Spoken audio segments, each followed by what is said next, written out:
Reading FC's decline has been relentless, and they are teetering on the edge of expulsion from the EFL. But I want to take this once great club back to the dizzy heights it once was, all while using the Moneyball method. It's going to take smart transfers and working on a shoestring budget, something I have mastered on Football Manager. So join me as we resurrect Reading Football Club back to the top of English football here in a Moneyball Rebuild on FM24. Now, the two most important things throughout this rebuild is going to be using data to find transfers and using some of the fantastic youngsters that are already at this Reading squad. Now, the data side of things and using the Moneyball methods is going to come in all of the transfer windows, and I am splitting this down into a 3-part series so I can go in depth on Moneyball and how I'm really going to rebuild Reading back to Premier League and potentially Champions League winners.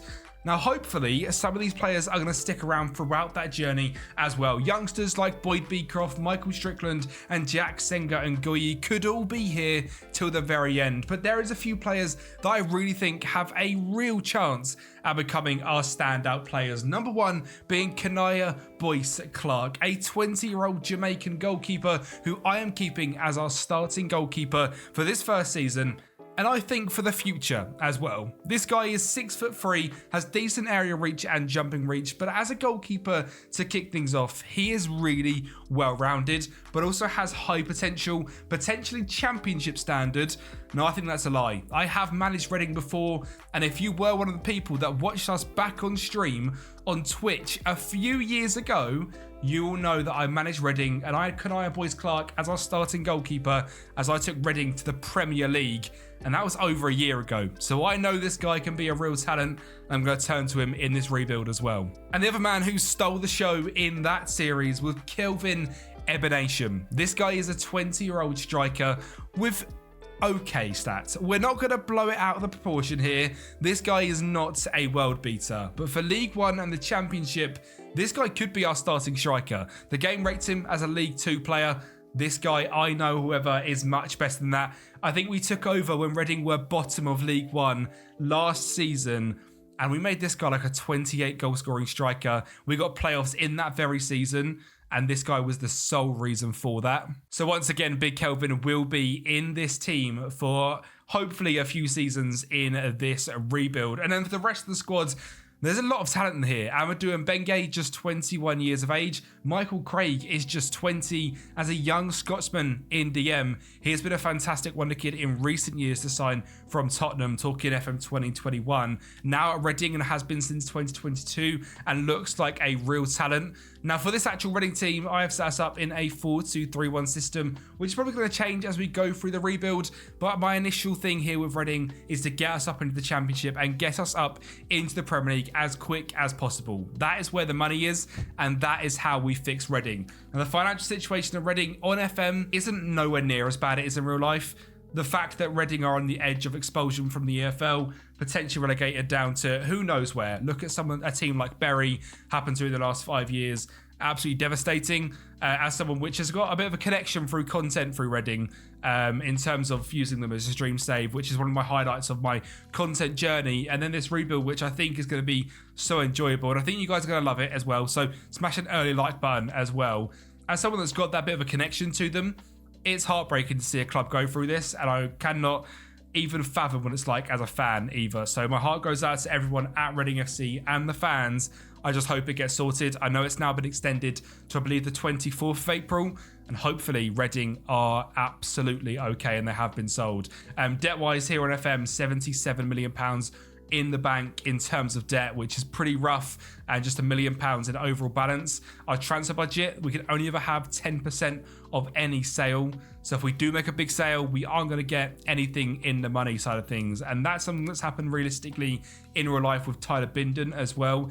He has moved to Nottingham Forest in real life, I believe, in the January transfer window just gone. And I know Reading fans were in complete uproar because they got like a stupidly low fee for him. And there is real potential. This guy could go on to be a top tier Premier League centre-back. He looks really, really good, has a great build and height on him, really fit, good speed, good consistency on FM as well. And at 18, to be able to physically compete in League One is a real talent. So I know it's hard for a club to see a star player like that go, but Yeah, a real shame. Now, Reading currently in real life are sitting just outside of the playoffs as I record this.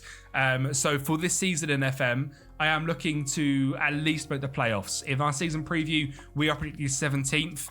If you've ever watched me on a Rebuild before and you know the ability of a 4-2-3-1, we're probably going to get playoff football, if not win the league. So don't be surprised if that is the case. But I have made this tactic specifically for Reading, and I have gone for complete overpowered, especially for League One football. Centre-backs on defend, wing-backs on attack, inside forwards on support, advanced forward, attack midfielder, 2 DMs on support. I have gone very meta and very overpowered. I've not got any sort of individual instructions on. We are set to an attacking mentality, playing quick football down the wings, run defence, be expressive, low crosses, counter press, roll it out, higher tempo, higher line.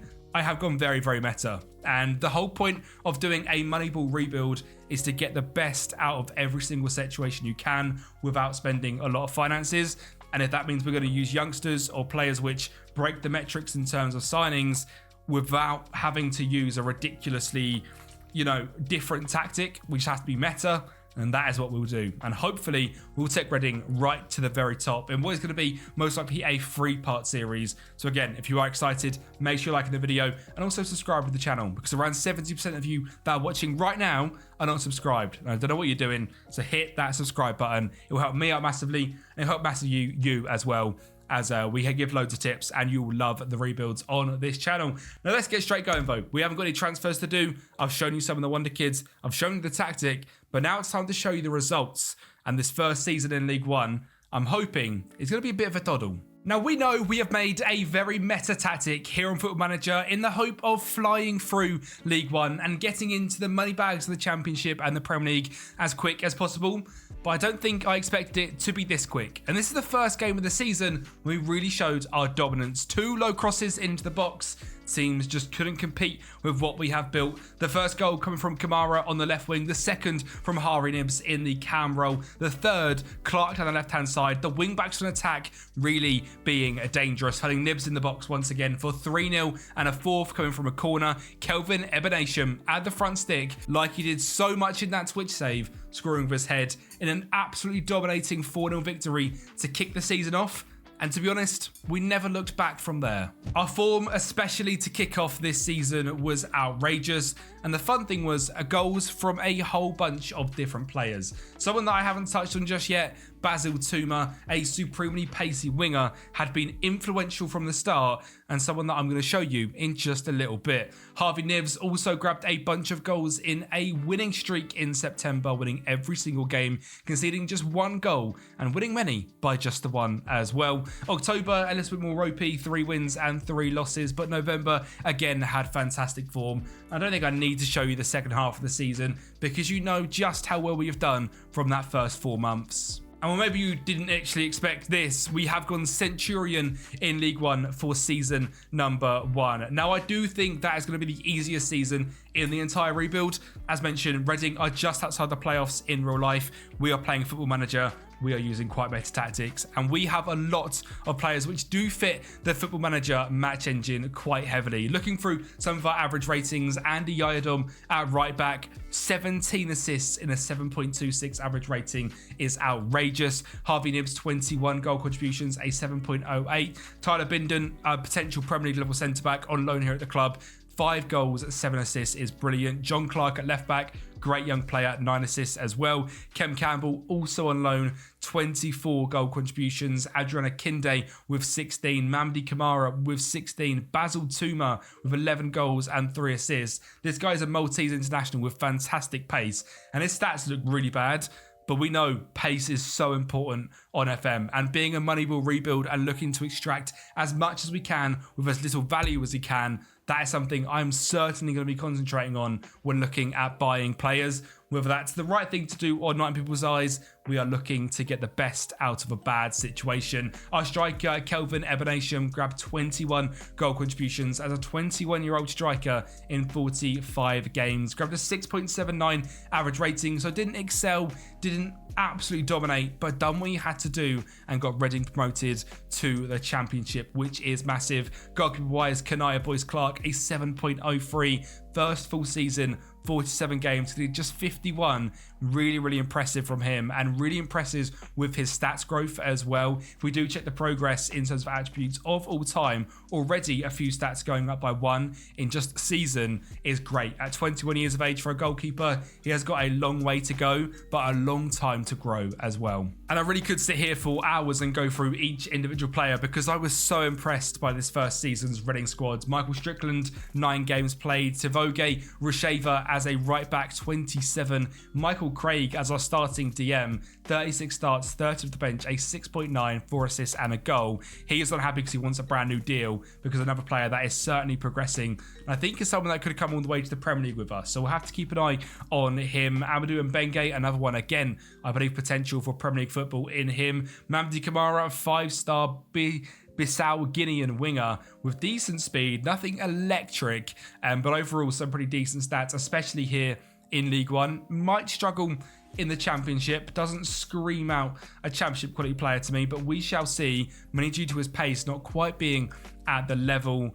We have Lewis Wing here in DM at 28, being the real sort of captain holder in that DM role. I don't actually think he is the captain, he's not, but that real strong central midfielder in there next to Michael Craig is really important. Yiadom with the right back role as well, John Clark the left back role. Overall, just very, very impressive. And one of the best things here at Reading is the Youth Academy as well. We have had some superstars come through straight away and some players which are here in real life. Jeray Jones, a 5-star youngster in the wing position. Kian Coke Miles Smith is a 5-star wonder kid in the left wing position. Dennis Bossman, what a name this is for a striker. He is a 5-star wonder kid as well. Abraham Kanu, a 5-star wonder kid centre-back. And a player here that's come through the Youth Academy in David Letenkalume from Mauritius. 20 determination in the cam role. Okay, we'll take him on board. We'll see what he can do. Probably a Mauritian international within the next 12 months with ridiculous determination, flair and aggression. Great first touch, good finishing, good free kick taking. Very slow, but at 16, this guy could grow into being an absolute superstar, and I'm buzzing to have got him in the first season here in this rebuild as well. And finally, Jokkel Anderson, who's a bit more older, a bit more experienced, 22 years of age in that goalkeeping position. Now, financially, that season has worked pretty well for us. It has cleared all of our debt. I don't quite know how, to be honest. We haven't exactly raised loads of money. There's no editor enabled. I've not done any shenanigans. But straight away, the debt is gone. I'm not sure if we've had a new owner come in. In fact, I do think that is exactly what has happened, as Ron Martin is the new chairman as of 2024. So we have had an overtake, which is good. No more Die Young at the club, I think, is something that all Reading fans will be happy to see the back with, which is great to see. So financially, we're not going to have the constraints that Reading have got in real life, but I'm going to put us under them constraints anyway. I'm not going to sign a single player in all 3 episodes of this rebuild over £10 million. We're using the Moneyball methods. If you don't know how to do them, I've got a full video explaining how to export the files, how to get the folder, etc. For now, though, I'm going to get my data analysis head on, my Moneyball head on, and I'm going to go and try and find some players to improve this Reading squad. We have the tactic, we have the youngsters, but this season is no hiding place. 2 very important young players for us, and some aging players as well in Yeardo at 32. So some players to improve on, and let's see what we can find in the market. Now, the first signing I want to touch on is the one I made in this right wing position. Being an inside forward as a creative is something we really were struggling for in that first season. And I didn't look any further than Jack Moylan. I didn't have to look too far, to be honest. I only looked to Lincoln in the same league as us in League One for this signing, because look at this guy's data stats. In terms of a midfielder, he was the 90th percentile of dribbles made, 99th percentile of expected assists per 90, 99th percentile of open play key passes, 99th percentile of chances created per 90. He is a 22-year-old right mid or right attacking midfielder, 6 foot tall, so a good height in him as well, from Lincoln, valued between 80 and 800,000 pounds. Played just 10 games, but scored 2 goals, got 4 assists, average a 7.06 rating. And I think there is something to be seen here. He's played hardly any games, but when he has played, he has been fantastic. And with that sort of value as a championship signing, I didn't really look any further. Now, when looking at him on FM, it isn't your go-to average signing. His stats aren't screaming out that he's going to be fantastic, but what he has done in the game so far has been nothing short of brilliant. He was signed for 50k from Lincoln from Shelbourne, where he grabbed 15 goals in 36 games as well. We signed him for just £525,000. He, of course, had consistency to him as well. He is Irish, so did not need any sort of ESC slot, which is so helpful, especially in England, something that doesn't get spoken about in Moneyball enough, and something we are certainly going to run into in this rebuild is them ESC slots. So having someone homegrown, or at least able to get an ESC slot from Ireland, was so important. And that's why we're looking at our striker position, and when you see these data stats, there's one reason I didn't look any further than the man, the myth, the FM legend, Ricky Jade Jones. Now, not only is this guy game-breakingly good for Football Manager with 19 pace and 18 acceleration, he absolutely destroyed the competition in terms of his attacking percentile statistics. 97th percentile of goals per 90, 42 games, 23 goals in League One. And that's something I simply could not turn down. We are looking for a fox in the box, a striker that can spread the defense, and Ricky J. Jones is going to do exactly that. Now, there is something that gives me quite a big red flag on him, and that is his complete lack of consistency. That is something we're going to have to see if it does pay dividends. It wasn't a crazy signing. He cost us just £900,000, but grabbing 17 goals and 4 assists in the league we were just in, the same as Kelvin Abanation for just 800k, to look a bit of a no-brainer. And given the fact he's got 19 pace and 18 acceleration, I just couldn't turn it down. He looked way too good and way too game-breaking to turn our eyes up on. Now, my final position I was looking to improve in the starting 11 was this left wing position. Now, this signing, he doesn't break the metrics in terms of data. In fact, I think it's safe to say he looks quite average, and that's something that I was kind of looking for, someone which was really well-rounded in pretty much every single stat. Going forward, he was brilliant. In terms of his midfield and creativity, he was really good as well. And he was just 20 years of age, a Japanese winger called Yosuke Furukawa, coming in from Górnik in Poland, where he was actually on loan from his home club, Iwata, where he grabbed a 7.18 average rating, then went back to Iwata for 2 games and grabbed 4 assists and a 7.8. So for £1.5 million, Yosuke comes into the club as our best player by far. 4.5-star current ability, 5-star potential ability, an instant value of £11.5 million, and was found directly from using the Moneyball scouting method. Now, as mentioned, his stats in terms of data weren't game-breakingly good. They weren't immediately showing me that I had to go and sign him. But when doing a full scout report on him, when looking into his actual stats in Poland and going back to Japan, seeing what a creative genius he was, and being the fact that there is clearly a lot of market value in there, I couldn't look any further. He would have to allocate him an ESC slot, one of 2 we have done in this transfer window, but due to these stats and that value, and already being a 5-star player, I think we have massively improved the attacking outlet of this team in just one transfer window. And the best thing is they're 22, 21, and 20. Now, I'm not just looking at youngsters in this rebuild. I am mainly looking at their Moneyball stats. But when looking at a young player for potential sell-on value in the future, that's one of the most important things to me. I'm not going to sign anyone that doesn't have any potential sell-on value. I don't really look past the age of 30, 31. And if I'm going to bring them in, I'm not going to go too crazy on wages either. They really need to impress me and look much better than a youngster. I think that's just basic knowledge with signing anyone in real life, and especially in Moneyball, especially at a club like Reading. That is something we really need to concentrate on. My next signing was actually from the Welsh division. As a backup centre-back, we signed Josh Pask. Now, this one, again, a bit of a random one. Defensively, his stats are pretty good. He grabbed a 7.28 average rating, but mainly his value of between 4.5 to 14k is why we went out and signed him. It's got to be said, I very rarely sign players from TNS, purely because they are the best team in Wales by far. But as a 4th choice centre-back coming in for just 4.2 thousand, who just grabbed a 7.36 average rating, has experience in the English leagues as well, I thought it was just a bit of a no-brainer. He's going to be a really good 4th choice centre-back for us, probably hardly ever going to play, and really had no financial impact on us whatsoever.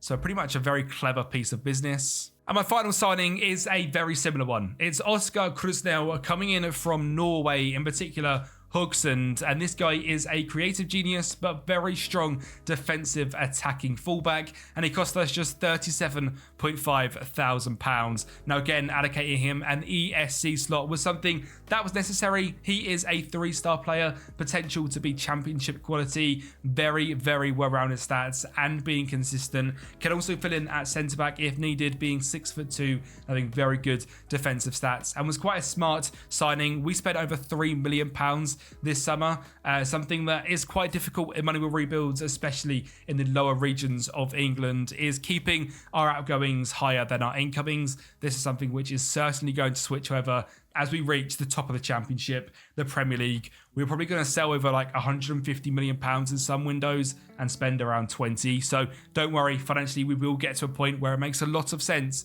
But for now, I think we've done fantastic business. 5 signings, £3 million. The players that have left the club are the likes of Jaden Wareham, Charlie Wellens, Harley Dean, Jockel Anderson, and Joel Pereira. I believe there was some players which are also being released. No, there's not actually. So we're all good in that front. The squad then is as followed in terms of our high potential players. For Karawa, Jerry Jones, Kian Coke, Miles Smith, Dennis Bossman, and Abraham Kanu all come in to the team, as does David Lekalume from the Mauritius youngster as a rotational winger slash central attacking midfielder. Our starting lineup is Kanaya Boyce, Yayadom Clark, Jarrell Dorset, and Mbenge making up our defensive partnership, with Lewis Wing and Michael Craig keeping it in DM.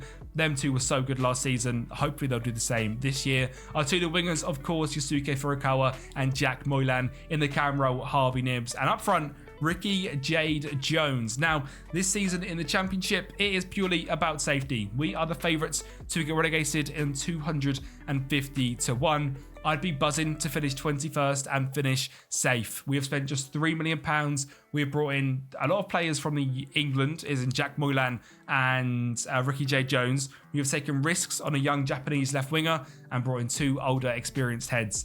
Other than that, we're bringing through youth and really being frugal with our money. So we've not spent too much. We've not changed the team too much. And I think it's just about consistency and really hoping this tactic carries us to Championship safety. And for this season in the Championship, we really proved once again what a joy to watch we were going to be in this season, with our 3 starting signings really showing themselves to be superstars. The first goal coming from Jack Moylan, the second coming from Jarrell Dorset. Now this was an away game against Coventry and was never going to be easy. Coventry pegged us back to make it 2-1 thanks to a near post header, and grabbed the second to level this game up as well. Van Evik, one of my favourite right backs on this game, finds Sakamoto in the box to level the game up. But our quality really started to shine through, and a year done finding Jack Moylan using that pace to burst into the box and find Ricky J. Jones a deflected shot, and the instincts of Yosuke Furukawa to finish home to make it 3-2. Once again, building down the wings, Jack Clark gets to the byline, whips it in. Ricky J. Jones, with that speed, that little acceleration step, heads home for 4-2. And the 5th and final goal, Harvey Nibbs beating his man, setting it back to Yedom into Michael Craig, the youngster we have such high hopes for, scores a screamer from 35 yards into the top corner in a dominating 5-2 victory away from home. And just look at them stats. We really imposed ourselves. We really were the dominant side. And I think it's safe to say our signings so far have made a great impact. Yusuke Furukawa, for example, in this season had 19 goal contributions in 44 games, got a 6.86 average rating, and in my opinion was one of the best signings we could have made. I say that because this guy was a third of the price and done the exact same with 19 goal contributions as well, grabbing a 6.89 average rating. Jack Moylan on that right hand side, the signing from Lincoln, has been a great piece of business. Now, I wish the same could be said about this man. Ricky J. Jones, once the hero of Manny on YouTube, now's a bit of a flop. 8 goals, 1 assist in 37 games, and that inconsistency has really hampered him. If we do check out his form in terms of his stats, you can see he just was an absolute stinker. Come on, sometimes was pulled off in the 45th in the 55th, rating-wise 6'3", 6'8", 6'6", 6'7", 6'4", 6'4", 6'3", 6'5", 6'2", 6'1", and then would grab a 7'7" with a goal, 6'2", 6'3", 6'6". So inconsistent. Never really found that goal scoring form. I think is probably our first L signing of the rebuild, but the other two are both definitely W's. As for Oscar Kronsel, who cost us just £40,000, who got 5 goal contributions at 6.89 and still has a value of between 650 and 1.6 million pounds, which would be over a 1,000, potentially a 3,000 transfer increase if we were to sell him. So a very good piece of business. And for Josh Pass to come in from TNS for £4,500, play 28 games and grab a goal for 6.76 as our fourth choice centre back is exactly what we were looking for. He hasn't got a crazy value, but he has served a fantastic job for this season and probably will for the next couple of years as well. Just being a very steady pair of hands to come into that centre-back role and not really make too many mistakes. Now this season was, to be honest, much better than I ever expected. We were heavily favourites to come last in the Championship this season, but ended up finishing in 11th place in the top half of the Championship. 16 goal wins, 15 draws, 15 losses, a 10 goal difference on 63 points. In terms of our stats, we weren't the person who scored the most, but offensively, we were solid. 56 conceded over an entire season as a newly promoted club is pretty fantastic. Especially when looking at things financially, where we are the lowest club in salary per annum on just £8.85 million, comparing that to Fulham, who are on £68 million, so only 10 times more spending per money. In terms of our net transfer, £983,000 the positive is 13th place, and we've come up from League One to the Championship. So for me, that is really impressive, and I'm really proud of what we have done in this season. Our top goal scorer this season, by no surprise, is Yasuke Furukawa and Jack Moylan, both on 13 apiece. Ricky J. Jones and Harvey Nibbs are up next, and sadly then followed by Kelvin Ebenasham. Seems like he's had a bit of a downgrade since when I used him on stream last year, scoring just 6 goals in 39 appearances. Certainly has had a bit of a drop off. This guy was an absolute bagsman and carried me to the Premier League. I fell in love with him. Sadly, that's not the case this time. Mauritian Cam David has come through with 5 goal contributions at 17. I am so impressed. He has a ridiculous value already, and he is going to be a world star. If he stays at the club, we have a real gem in our hands. And the same can be said for Shaddai Daniel as well, a 5-star wonder kid that has also come through the academy. The Reading Academy system is doing bits. 16 determination, great speed, good technicals.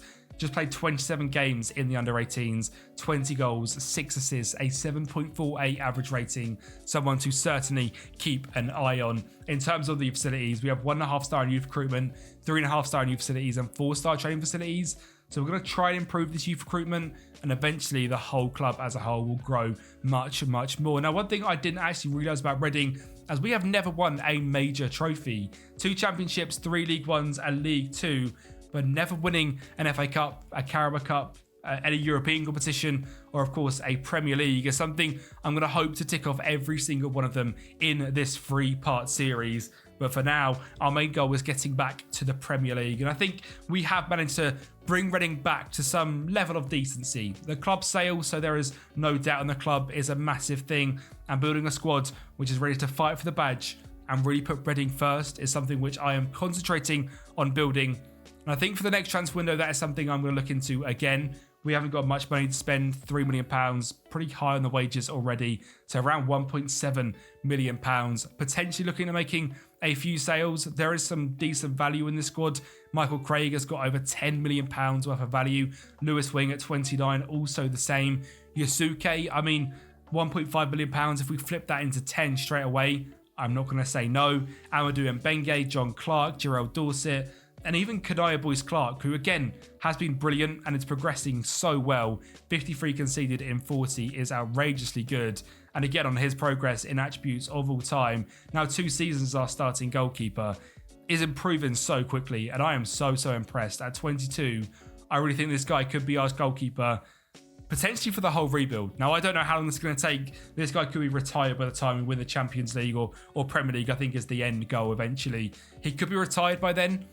If not, I would love to do this whole thing with at least one player in the starting lineup from League One. I think Kanaya could be that guy we take with us. But for now, we have to turn our attention back to the transfer market and back to their Moneyball methods to find the next star for Reading. Now, last season was all about improving these two wing positions to get creativity into the middle. And this season, as we look to progress, it is the cam roles and the striker role I'm looking to improve. You can tell I'm very happy with the midfield base of Lewis Wing and Michael Craig. And in the defence, also very happy with what we have built. So we turn our attention to the striker that's going to score all of our goals. We needed a striker which had a ridiculous amount of shots, and his conversion rate was pretty good too, and we settled on Alexander Buxa. He ranked in the 99th percentile of shots on target per 90, with nearly 2 shots on target every single game per game, which is mental. Shots per 90 having 3.5 as well, so every other shot he is having on target. If not, he's at least testing the goalkeeper. Non-penalty XG in the 97th percentile as well, wins fouls, and also is a creative player in the 88th percentile for assists. Now, he is 6'2", so we know he's going to suit Football Manager. He's 22 years of age, 7 goals, 7 assists in 25 games.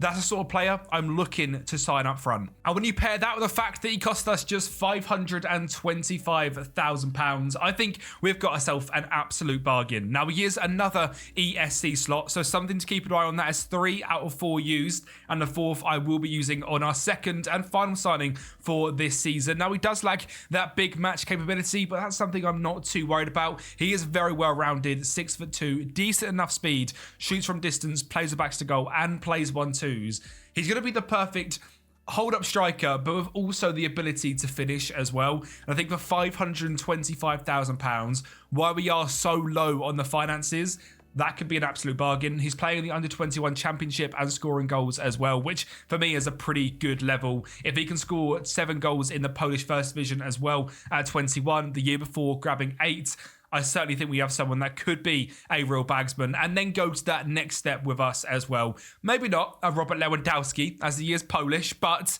Alexander Buxa is going to be the Reading number 9 that I think can take us to the Premier League. And they're looking in this central attacking midfielder role. We are looking for someone that can score goals and be a creative outlet. We have 2 inside forwards that they're going to need to link up with, and a striker also that's going to drop deep and link up with as well. And the player we have signed for that position is Besford Zanelli. Now, this guy looks really, really well-rounded. He does like big matches, and he has potential, in my opinion, to reach Premier League level. Last season is his first breakout year at IF Elfsborg, a 7.08 average rating, 2 assists in 11 games.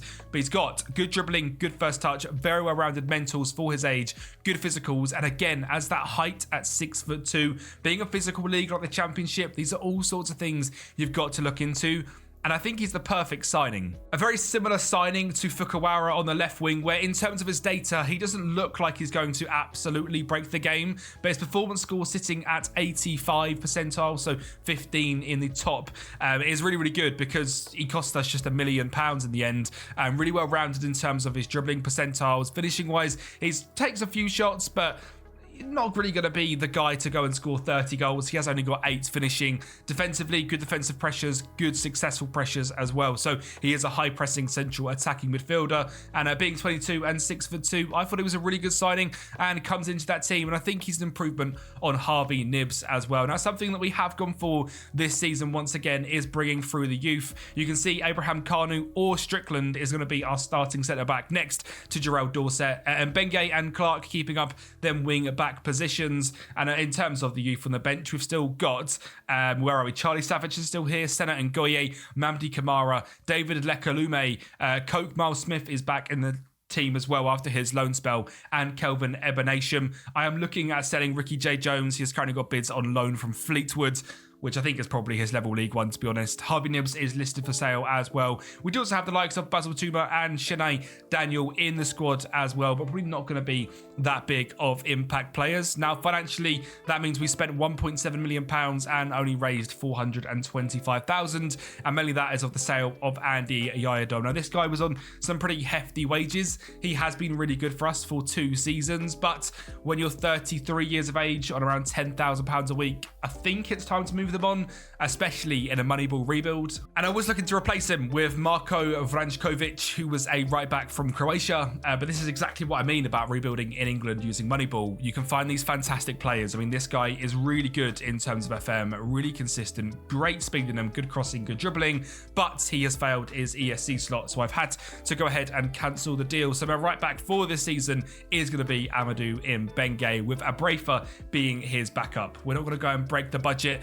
The way I actually do my scouting is I export everyone into this spreadsheet in the paste here bit, look through the percentiles, find different players, then look through the player profiles, and then I get like scouting going. And everyone that was on the list is in my shortlist for 3 months, and then I get scouting. If we were to look at the right back position, there really isn't many players which are screaming out to me that look... Oh, that's still in the players bit. Sorry, that's my fault. There's not really anyone here anyway that is screaming out to me that should be coming into the club. They're all okay. I mean, Alvis Yaznems is, again, not going to get a work permit. Marius Anderson, the same. None of them are screaming out to me other than, Ash Baker, who is Welsh, certainly get a work permit. But in terms of quality, I'd rather build through Kelvin Abrafa. And if we are looking in terms of the work permit, we can see if we put the work permit chance to likely, there is none. So I'm not going to go away from the Moneyball scouting method and try and sign someone. I'm going to bring someone up through the youth in Kelvin Abrafa and see what he can do as the backup to Mbenge. I mean, there is a high chance Mbenge goes into the centre-back role and Abrafa becomes our starting right wing-back. I wouldn't hate that. He has got good speed, not great going forward, but would certainly do a job. And if that's what's needed, that's what's needed. This season, of course, we are still in FA Cup, Carabao Cup. I haven't touched on them just yet. I believe both seasons we've got knocked out in the second round. I imagine we're still... we've actually jumped quite a lot. So we were 250 to 1 last season, now 50 to 1, which is level with the likes of Lincoln. But again, I'm looking for that mid-table position. Anywhere from the 16 to 1 range down to us, I'd be very, very happy. Outside the playoffs, and then next season, make the push to become a Premier League squad. Might have to spend a little bit more money, but still using the Moneyball scouting.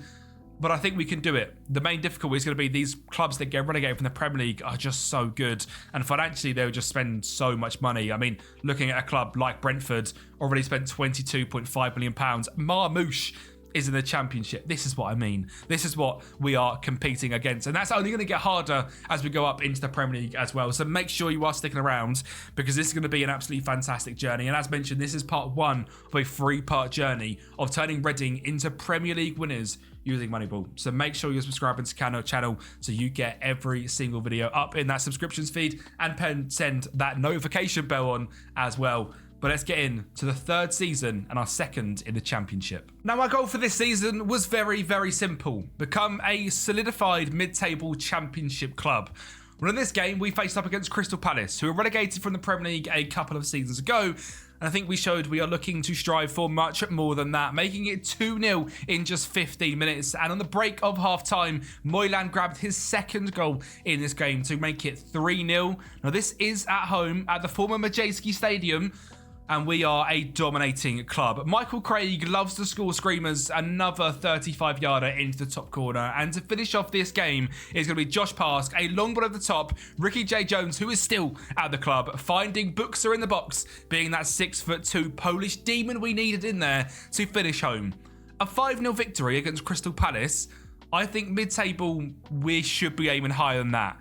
I think we're going to get this team into the playoffs. And our second half season form would say exactly that as well. Losing just 1 game in November, 1 game in December, 1 game in January, before a few different results in February, including a loss to Aston Villa, a loss to Brentford, and a loss away at Birmingham. But overall, we are a playoff side, and that is where we're going to be for this season. Now, in the semi-finals, we are facing up against West Bromwich Albion, and in the first leg, we managed to draw 1-1. John Egan grabbing the goal, and Amadou Mbenge making it 1-1 in this game. Overall, quite a boring one, but away from home, we certainly take that, because it means we come back to the former Majewski Stadium and make Reading playoff finalists for the most expensive game in football. And this really couldn't have gone any better, because this is one of the best games that you are ever going to see on Football Manager. Ricky J. Jones finding Bernat Zanelli, the first word we have said on him since his signing, but there's a lot more to say about him, especially in this game. West Brom, however, are going to level things up to make it 1-1, and in fact, are going to score 2 from set pieces as Swift finds Malumbi, back to Swift, beats his man, finds Malumbi into Sambi, to make it 2-1, and we were behind and chasing this game. But as mentioned, Zanelli, well, he's a bit of a superstar. Mbenge whips it in, Zanelli in the box once again to level this game up at 3-3 on aggregate. Lewis Wing steps up from the spot and he makes it 4-3. And who else but Zanelli to get a hat-trick in a playoff semi-final for a 5-3 lead. That 6'2" height has come in so handy. Don't get me wrong, West Brom did try and fight back in the 84th minute. Swift found Josh Madger down that left wing. He cuts inside, he finishes home, but it wasn't enough. And Reading, well, we're playoff finalists, and I've got to say, I don't think we're ready for this at all. We are a mid-table club when we are overachieving. If we get promoted to the Premier League, we are going to really, really struggle for a lot of the next 4 or 5 seasons. And it's also going to scupper my plans in terms of this video. I was expecting 4 or 5 seasons and finish it once we get a promotion.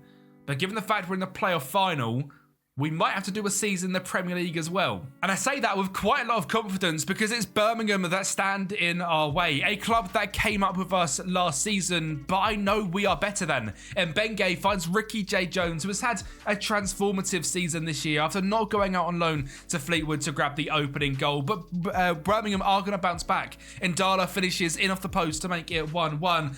But then they got a red card, and it all fell for Birmingham. Charlie Savage on the ball finds Jack Moylan. What a signing he has been. He finds the top corner and gets Reading back to the Premier League. That game alone is worth over £100 million, so all financial restrictions on Reading from now on are gone. We are back to being a Premier League club. We are back to being super mega rich. And Reading fans, I think that is a massive dub. Now, we are, of course, going to go through and do a season in the Premier League in this first episode because we can't leave it on that. But I've got to touch on my transfer genius, Alexandra Buxa. 23 goals, 5 assists in 49 games, a 6.92 average rating. And he was just exactly what Ricky J. Jones wasn't last season. His consistency was outrageous. You can see here there's a spell of 5 games where he scored 3 goals and got 2 assists. He then went a bit of an unscoring spell, but we had then Ricky J. Jones to come on off the bench, and he really surprised me this season. 15 games, 20 off the bench, 5 goals, 8 assists, a 6.98 average rating. That is what we wanted from him. A much better rotational player, and he might stay around for the Premier League as well. But our real hero is the hat-trick scorer in the semi-finals, best for Zanelli. 15 goals, 5 assists, a 7 average rating. I saw something in him, same as for Kawara. I just knew he was going to be good enough. 2 assists in 11 games doesn't scream outrageous, but 7.08 in the top tier of Sweden.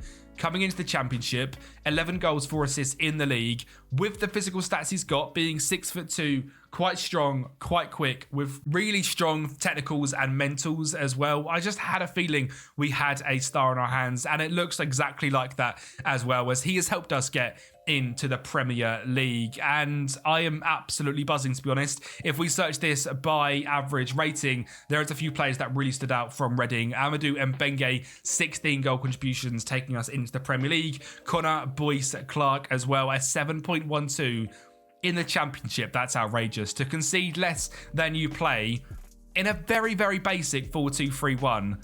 I am elated with that and very happy that he is still here. Lewis Wing as well, 9 goals, 5 assists. John Clark, 2 and 6. Michael Craig, 3 and 5. Awesome to see the top 5 taking us into the Premier League are actually at Reading in real life. And the likes of Best Forward Zanelli, Ricky J. Jones, Alexandra Buxa, Joss Pask, who actually played 34 games and grabbed a 6.89, despite having pretty awful ability, really performing in the match engine. And I've said this before with Moneyball Rebuild, sometimes you have to trust your gut instinct. When looking at a player, if they look like they're doing well in terms of the data, and you think they can transfer that into your squad, they very often will. 45 games played, a 6.89, giving he was a £4,000 signing from the Welsh division. I am so happy with that. I think we have done a fantastic job.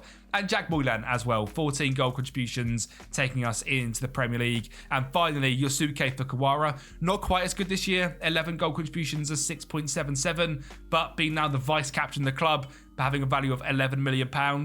I think still a brilliant piece of business with just a £1.7 million signing. Now, as mentioned, financially winning that game is going to do absolute wonders. It hasn't quite hit the bank just yet, but I assure you we're about to become very rich. There is no debt on the club whatsoever, and the best thing is the board are quite receptive to improving things in the facilities as well. So I'm hoping by the end of this rebuild, we're going to have like 5-star, potentially 5-star, 5-star in terms of youth facilities and training facilities, and that would be unbelievable because financially, we are still using the Moneyball methods. Despite the money we might have, I'm not interested. I am here to do a Moneyball rebuild. We have £37 million to spend.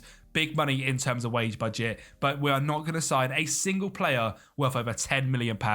So let's get into probably the most important season in this whole 3-part rebuild series, the Premier League campaign. Now, very quickly, I just want to touch on the fact that when you actually do export some of the data, if your players are looking to show up in the Moneyball search that you have, they will come up in the list as well. And interesting enough, the best cam we could find in this whole thing, not that I was looking to replace him, was best for Zanelli. And you can see just the outrageous change we had here in terms of his attacking output being in our system.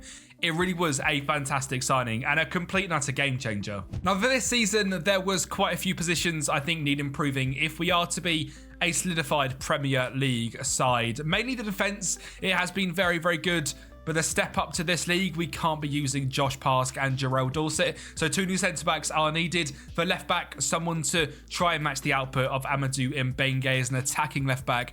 And a left-winger as well. Due to Fukuwara's slight drop-off, I think someone could be signed in that position. And we'll start in that left-wing position as well, because we have found a free agent bargain in Jovan Cabral, a signing from Estrela in Portugal. And this guy is a top-tier talent. He used to be a wonder kid on FM back in the day, and now is going to be a super player for us. He ranks in the 99th percentile as an attacking winger and as a direct winger, 97th in a progressor and a box-to-box midfielder, and he's going to be our left winger, which shows he has successful pressures, but also really good key passes, etc. He is ranking in the 95th percentile and above in dribbles made, expected assists, key passes per 90, open play key passes per 90, crosses attempted, crosses completed, open play crosses and open play crosses completed.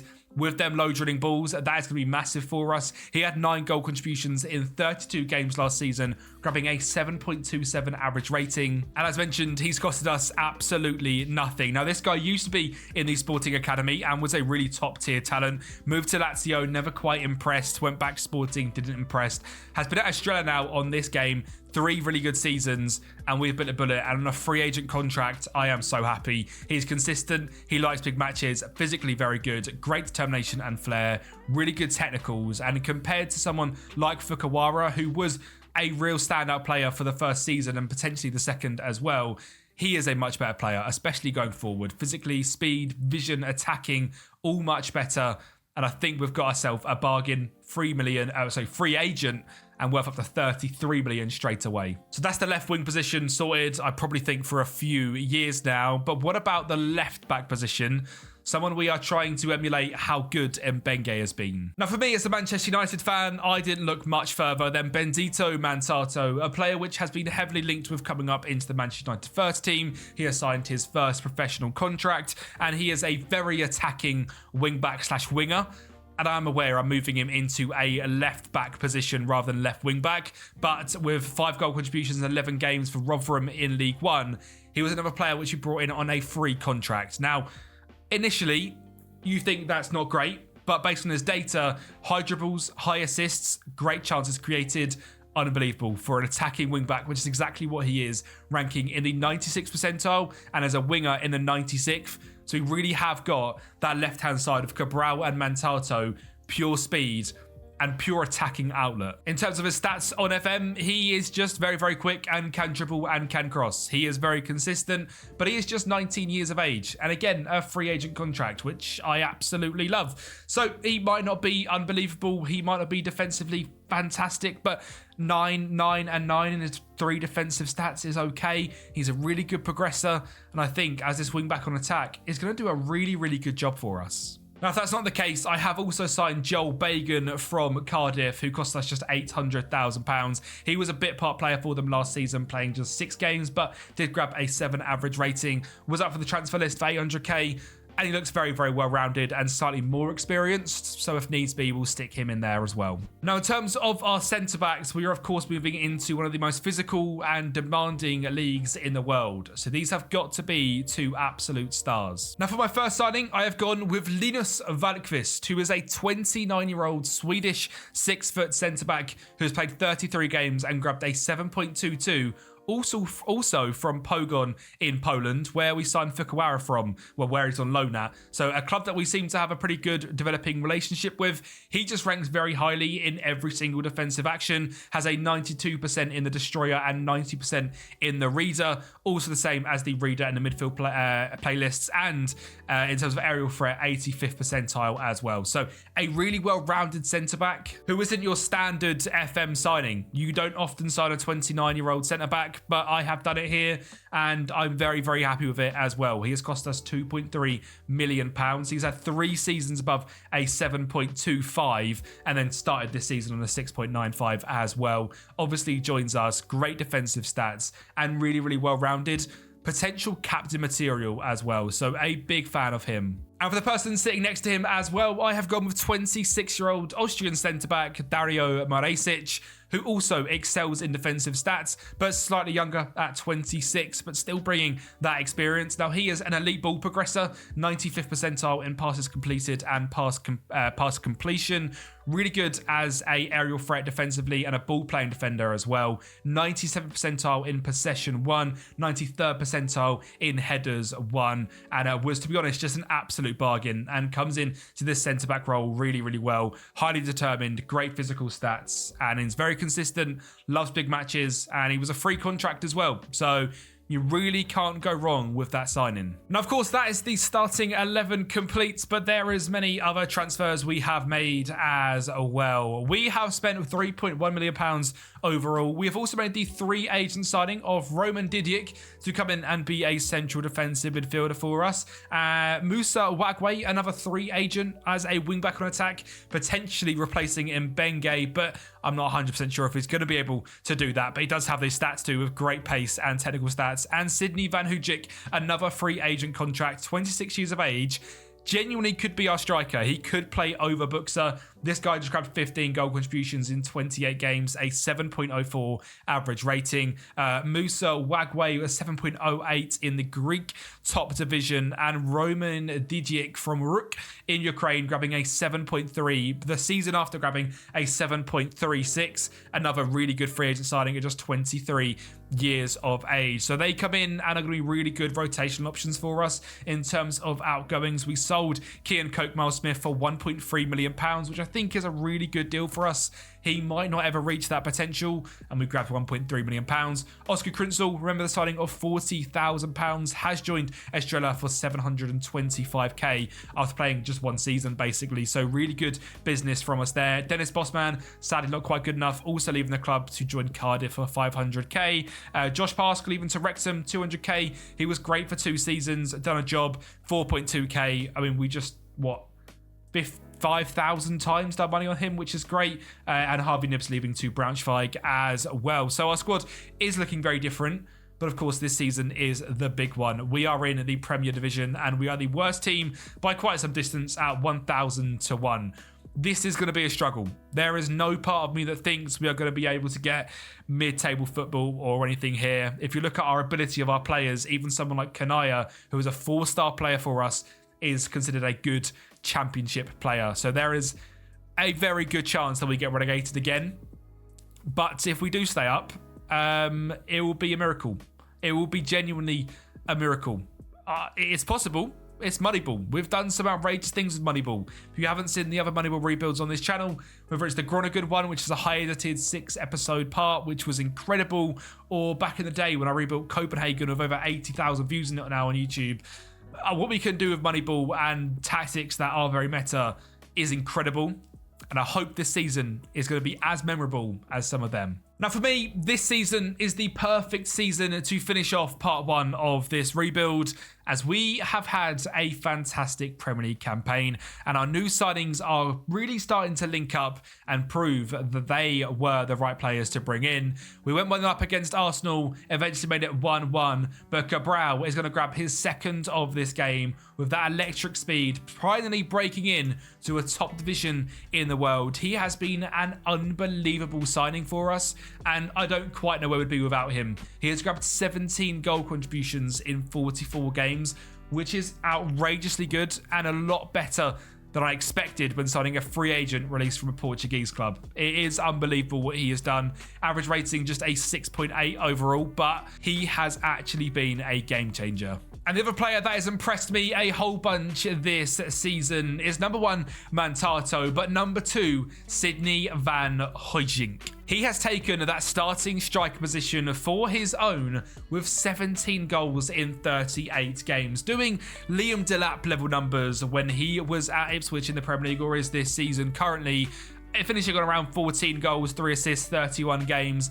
Similar sort of player, 6'3", very consistent, likes big matches, and has been a real revelation for us. A free agent signing member released from NAC Breda. But again, looking into the stats, I knew he'd be good in this division, and that's exactly what he was. And thanks to his goals, we are safe in the Premier League by just a singular point. 34 points, a negative 26 goal difference. But West Ham, Everton and Crystal Palace are going back down. And we are staying in the Premier League, which is massive. In this first part, we have transformed Reading financially. We have got brand new owners at the club for brand new board filled with Ron Martin as our chairperson. And in terms of our squad, we have brought in some high potential youngsters. Our young players through the academy have been brilliant, including a Mauritian David and a whole bunch of other players improving from the Moneyball scouting methods. And make sure you're coming back for part 2 of this Reading rebuild, where we now take Reading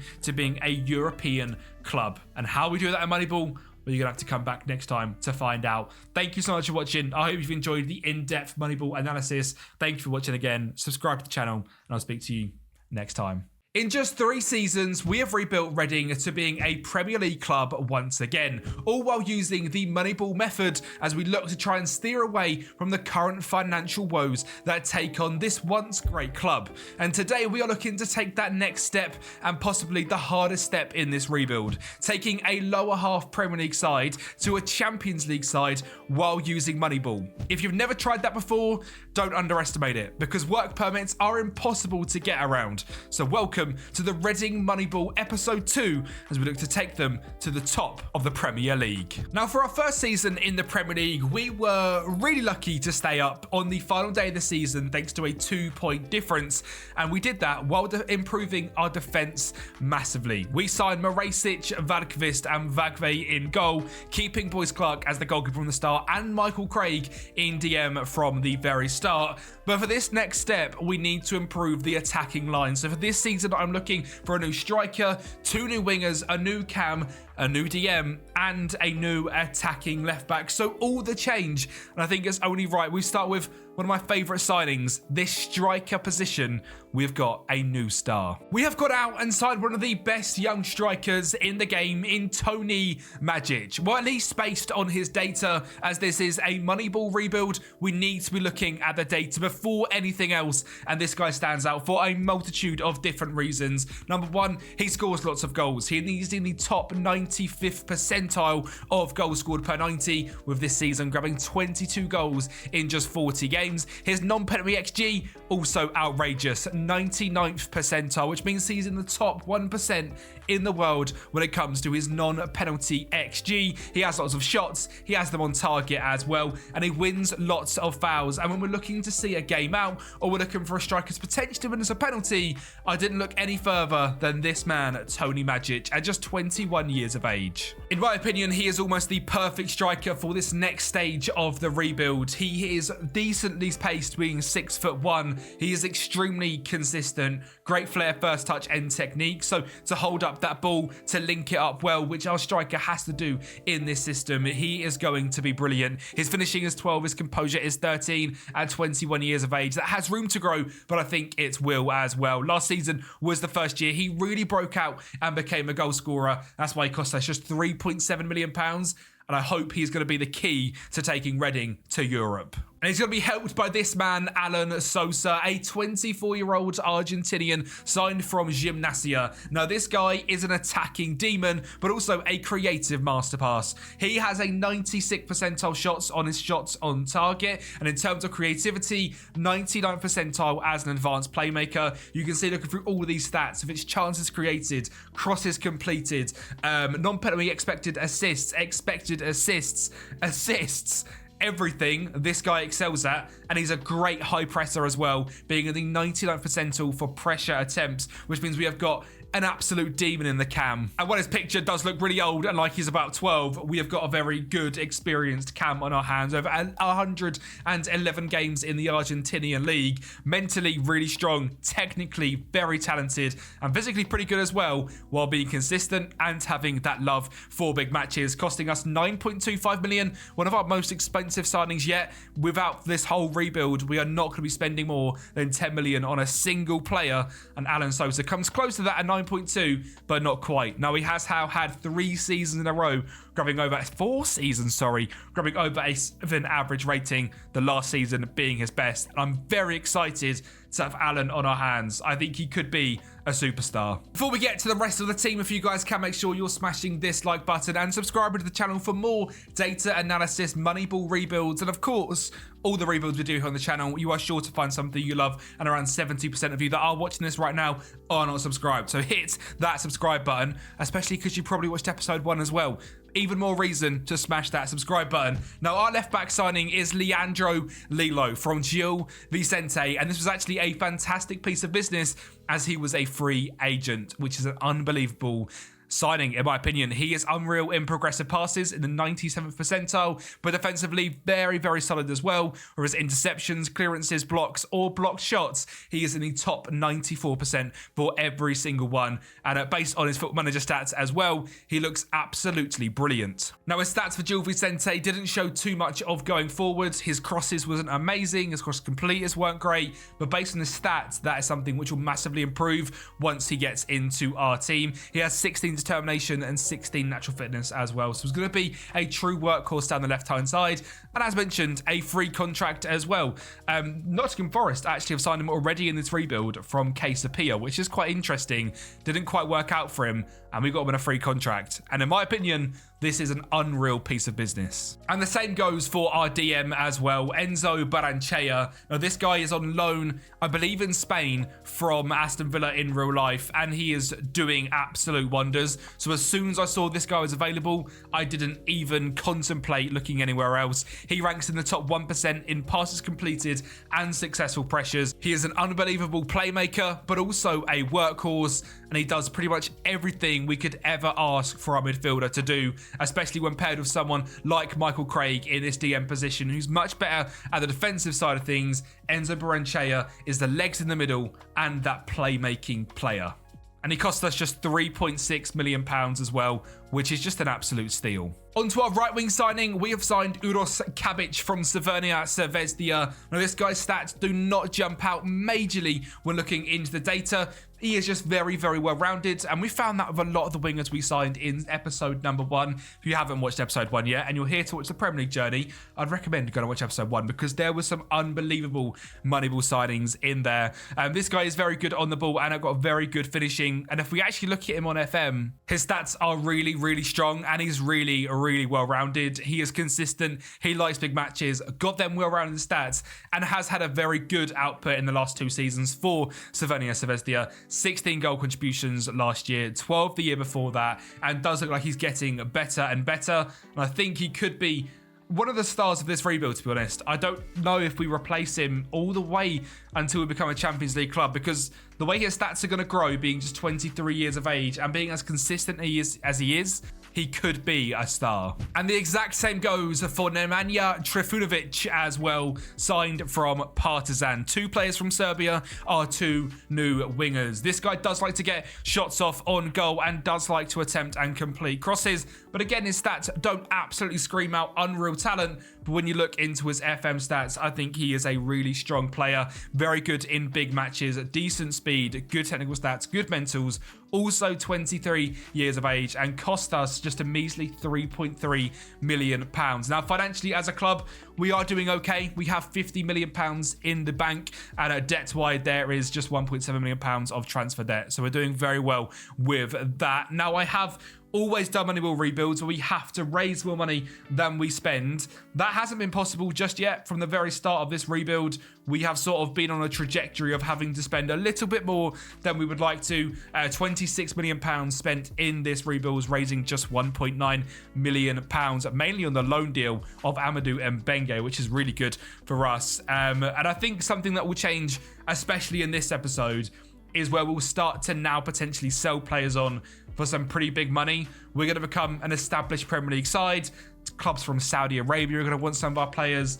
We're going to be able to raise quite a lot of money. And I think that's sort of what comes with these Moneyball rebuilds. When we get bigger, we make bigger money, but we have to keep replacing them with them bargains. It changes quite a lot from trying to constantly improve the team to be a better team to needing to replace the players that leave and go on to bigger and better things. And that's when these rebuilds get really, really interesting. And I think episode 2 will probably be the most interesting and challenging one of this whole entire rebuild. Now, there was one other signing in this season, and that was Sean Claber coming in from Bromby. I do think it's important in FM especially to bring in some of the more experienced heads as well, and that's why I brought in Sean Claber. He cost us £2 million, is a really good right back, to be honest. Great crossing, decent enough speed, good defensively, experience in some top teams as well, like Ajax, Utrecht and Bromby, and now comes to England as an experienced right back option. Absolutely no surprise that we are predicted to be 1,000 to 1 to win the league, and 20th this season. We scraped through last season, finishing in 17th place. If we actually look at the season last year, 10 wins, 4 draws, 24 losses, and negative 26 goal difference. So we're going to try and improve that. We're going to try. I'm aiming for the magic 40 points tally for this season. I think that would be classed as very successful and something we can definitely do. So let's see how we get on for season 1 in this episode, but season 5 overall. Now, this season, we've done a really good job at showing that we had gone clear from the real relegation scrap of the Premier League. This game is up against Burnley. Earlier on in the season, we beat them 5-1 at home. This time we are away from home at Turf Moor, already 2 goals up, a penalty from Baranchea and Magic grabbing the second. Cabbage then going to grab the third after an assist from Wagway from right back. Michael Craig, another unreal ball out to that attacking wing back in Wagway. Guess what? Low cross. Always the case on FM. That's 4-0 in 26 minutes. We're going to grab a fifth as well. A long cross whipped in. James Trafford punches it out. Baranchea finds Trifunovic. Back to Baranchea. And Tony Magic showing that goal-scoring real class to make a fifth in this game. We are going to get caught on the counter-attack, however, from Burnley to make it 5-1. I would say quite a lucky goal in the end. Brownhill scoring, putting it into the back of the net. But a 6th and our biggest win of the season comes against Burnley, as we beat them 11-2 on aggregate, which is just so embarrassing. And to be honest, based on how the season started, I really wasn't hopeful on how this season would go. While we did beat Chelsea 1-0 in the opening day of the season, thanks to a 1-0 and a goal from Tony Magic, we started to get battered, especially by the bigger teams, and then lost to Cardiff in the Carabao Cup. And I really was convinced this was not going to be the year for us, and we'd potentially be going back down to the Championship. But we went on an unbeaten run in September. We beat Sunderland 4-0 in October, won 3 out of 5 in November, and 3 out of 5 in December. And despite a very, very poor January, our start to the season showed me there was enough to go safe this season. And that's exactly what we done, and we exceeded our points tally target of 40 and went to 50 instead, and became a mid-table Premier League club. And Burnley, who we beat 11-2 on aggregate, come in 13th. So Wolves, Sunderland and Fulham must be absolutely awful. The winners of this championship is Liverpool, and they have won the last 2 as well. City won 2, Arsenal won 1. City coming second, Spurs coming third, Arsenal fourth, and Bournemouth up into fifth. Potentially a new powerhouse on the radar. And my club, Manchester United, I mean, you know what? 5th or 4th, massive dub for them, fair play. But for us at Reading, a fantastic second season in the Premier League, and that second season syndrome, we are likely to get relegated. We proved we are not having any of that. I'm interested to see if we were going to be in some of these. I wasn't expecting the goal scorers one. We were 8th place in terms of goal scorers. I was expecting us in the defended one, because we have been really good defensively throughout this rebuild. We fall just short actually on 57. I say just short, 10 goals short. We conceded quite a lot of goals. So maybe the defence is something to be improved. But good to see that we made a lot of attacking improvements this season. And that certainly showed with the goals scored as well. And when you look generally into the data, that is something we are looking to certainly improve on then, isn't it? Because goals-wise, we were above average, to conceded-wise, below average. And sort of to be expected based on how our transfer window went. But good to see that we are improving the right positions and making steady progress. Now, it wasn't a completely groundbreaking season for Tony Magic, but grabbing 11 goals and 1 assist in 32 Premier League games and your first ever season in the league is pretty impressive. It did just convert to a 6.74, but I think it's safe to say this was a really good signing. And if we were to cut our losses or potentially move on to a more powerful striker, I think we could still get money for him. I mean, good profit even. Not that I'm thinking of doing that, by the way, after just one season. But I'm just saying, I think it was a good signing. He might not have broke the game, but a very good Moneyball piece of business for just £3 million. And speaking of Moneyball signings, Musa Wagwe, I think, proves exactly why Moneyball can be so overpowered. This guy is 29 years of age. He was signed at 28 years of age last season. Now, he had back-to-back seasons getting over a 7 average rating in Greece with Panseriakos. I don't know who they are, to be honest. They're not a massive club. We know that much. He has been through the Barcelona Academy, etc. So has got previous big-time experience. And this season showed exactly why he's got that experience as well. Why he was signed by Barcelona back in 2018. Because he is a superstar. And he's someone that I would never sign in FM. I would never look for this player, a 28-year-old right back at the time, and go and sign them on a free contract. It's just not something that's normally done. You go for the 20-year-old wonder kid. Well, Moneyball proves you can go out there and sign your older free agents, and they will be really good. And Musa Wagwe is doing exactly that. In terms of our other stars, David Lekolume with 4 goals in 11 games, with a 6.96 is really impressive. Shout out to the guy from Mauritius in the comments of episode 1 who was shocked to see a Mauritian player. Well, shout out to you, and shout out to David, because he is a Mauritian superstar at 20 years of age. He hasn't quite... How has this guy not made a cap for the national team yet? I'm sorry. The Mauritian team, the captain, plays for CA Vintry, who are a club, I'm going to guess, in Mauritius. I mean, in France. Okay, he's a semi-professional French footballer, but my Cam playing for Reading hasn't played a game yet. Maybe he's holding off. He could get English? I mean, that's pretty shocking. This guy hasn't actually gone for the Mauritian nationality yet, which is weird to see, but at 20 years of age, got a long time to go. Dario Moresic with 39 games, Bendito Mantato, just a few games this season, but done well when he played. Enzo Baranchea, why he was let go to us for £3.7 million, I've got no idea. He's fantastic. 6.94. Kanaya still doing bits in goal as well, and Michael Craig still doing bits in DM. It's great to see we have got 2 players from the Reading team doing bits in the Premier League. Michael Craig being number 1 and Kanaya in goal being number 2. Officially now the Jamaican starting goalkeeper as well. What an absolute legend this guy's been from the very start of this rebuild. The progression we've seen in him as well has been really, really impressive over the whole rebuild. 3s and a bunch of mental stats, 2s and some of the technicals, even physically getting better. All just really, really good things to see. In terms of players that didn't improve so much this season, I mean, in terms of lots of games, Euros Kabic played 33 with just a 6.73, which is not good enough in my opinion. Jovan Cabral, of course, was a superstar signing at the end of episode 1. Kind of replaced this season due to his age. And I think I'm going to try and sell him and get the money for him. I made a big deal out of him in episode 1 because we signed him for free and he was brilliant. I think, though, at 29... it's time to try and extract some value out of some of these players. And I think we can do that with a lot of our players as well. If we do look at the age profile of some of the players we've signed, I mean, even our best player this season, Musa Wagwe, could be another one.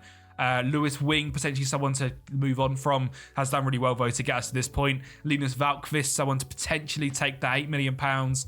Lilo has done really good this season, 9 million. Van Hunk, £9 million. Morasic, Baranchea, probably not yet. And then we've still got a bunch of young players as well, which are going to progress into really top tier talents.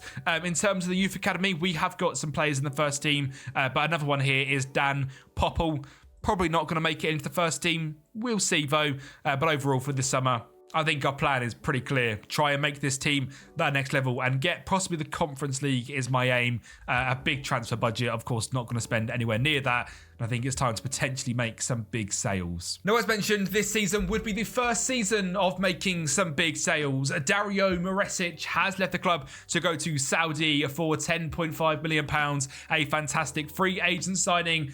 But when that money comes in and he's not going to reject Saudi, we have to try and move on. And the same goes for Musa Wagwe. I have moved him on despite his 2 very good seasons for us. Again, raising £7.75 million for a 29-year-old. That is kind of his max value. And again, it's about extracting as much you can out of your squad when players get to a certain level, or if you get big money come in for someone, selling them at the right point. I think this was the correct point to move on from Wagwe. Also sold Jovan Cabral to Torino, making £6 million after 2 years. Sydney Van Hooijdonk has left and joined Parma for £4 million. Bestful Zanelli has also left. It seems like all the legends are leaving as he joins Werder Bremen for 3.5. Unreal player in the Championship, not quite ready for the step up to the Premier League. Hopefully, the second tier of Germany, he becomes a great player. And finally, our first signing of this entire rebuild after 120 games, Yosuke Furukawa leaves to join Wolfsburg for 550k. Now, we did technically make a 3 times loss on this, but I think we've extracted everything we can out of him, and he's going to go to Wolfsburg. I don't think he'll be very good in the top tier of Germany, but he's done very well for us. 120 games, 20 goals, 500k.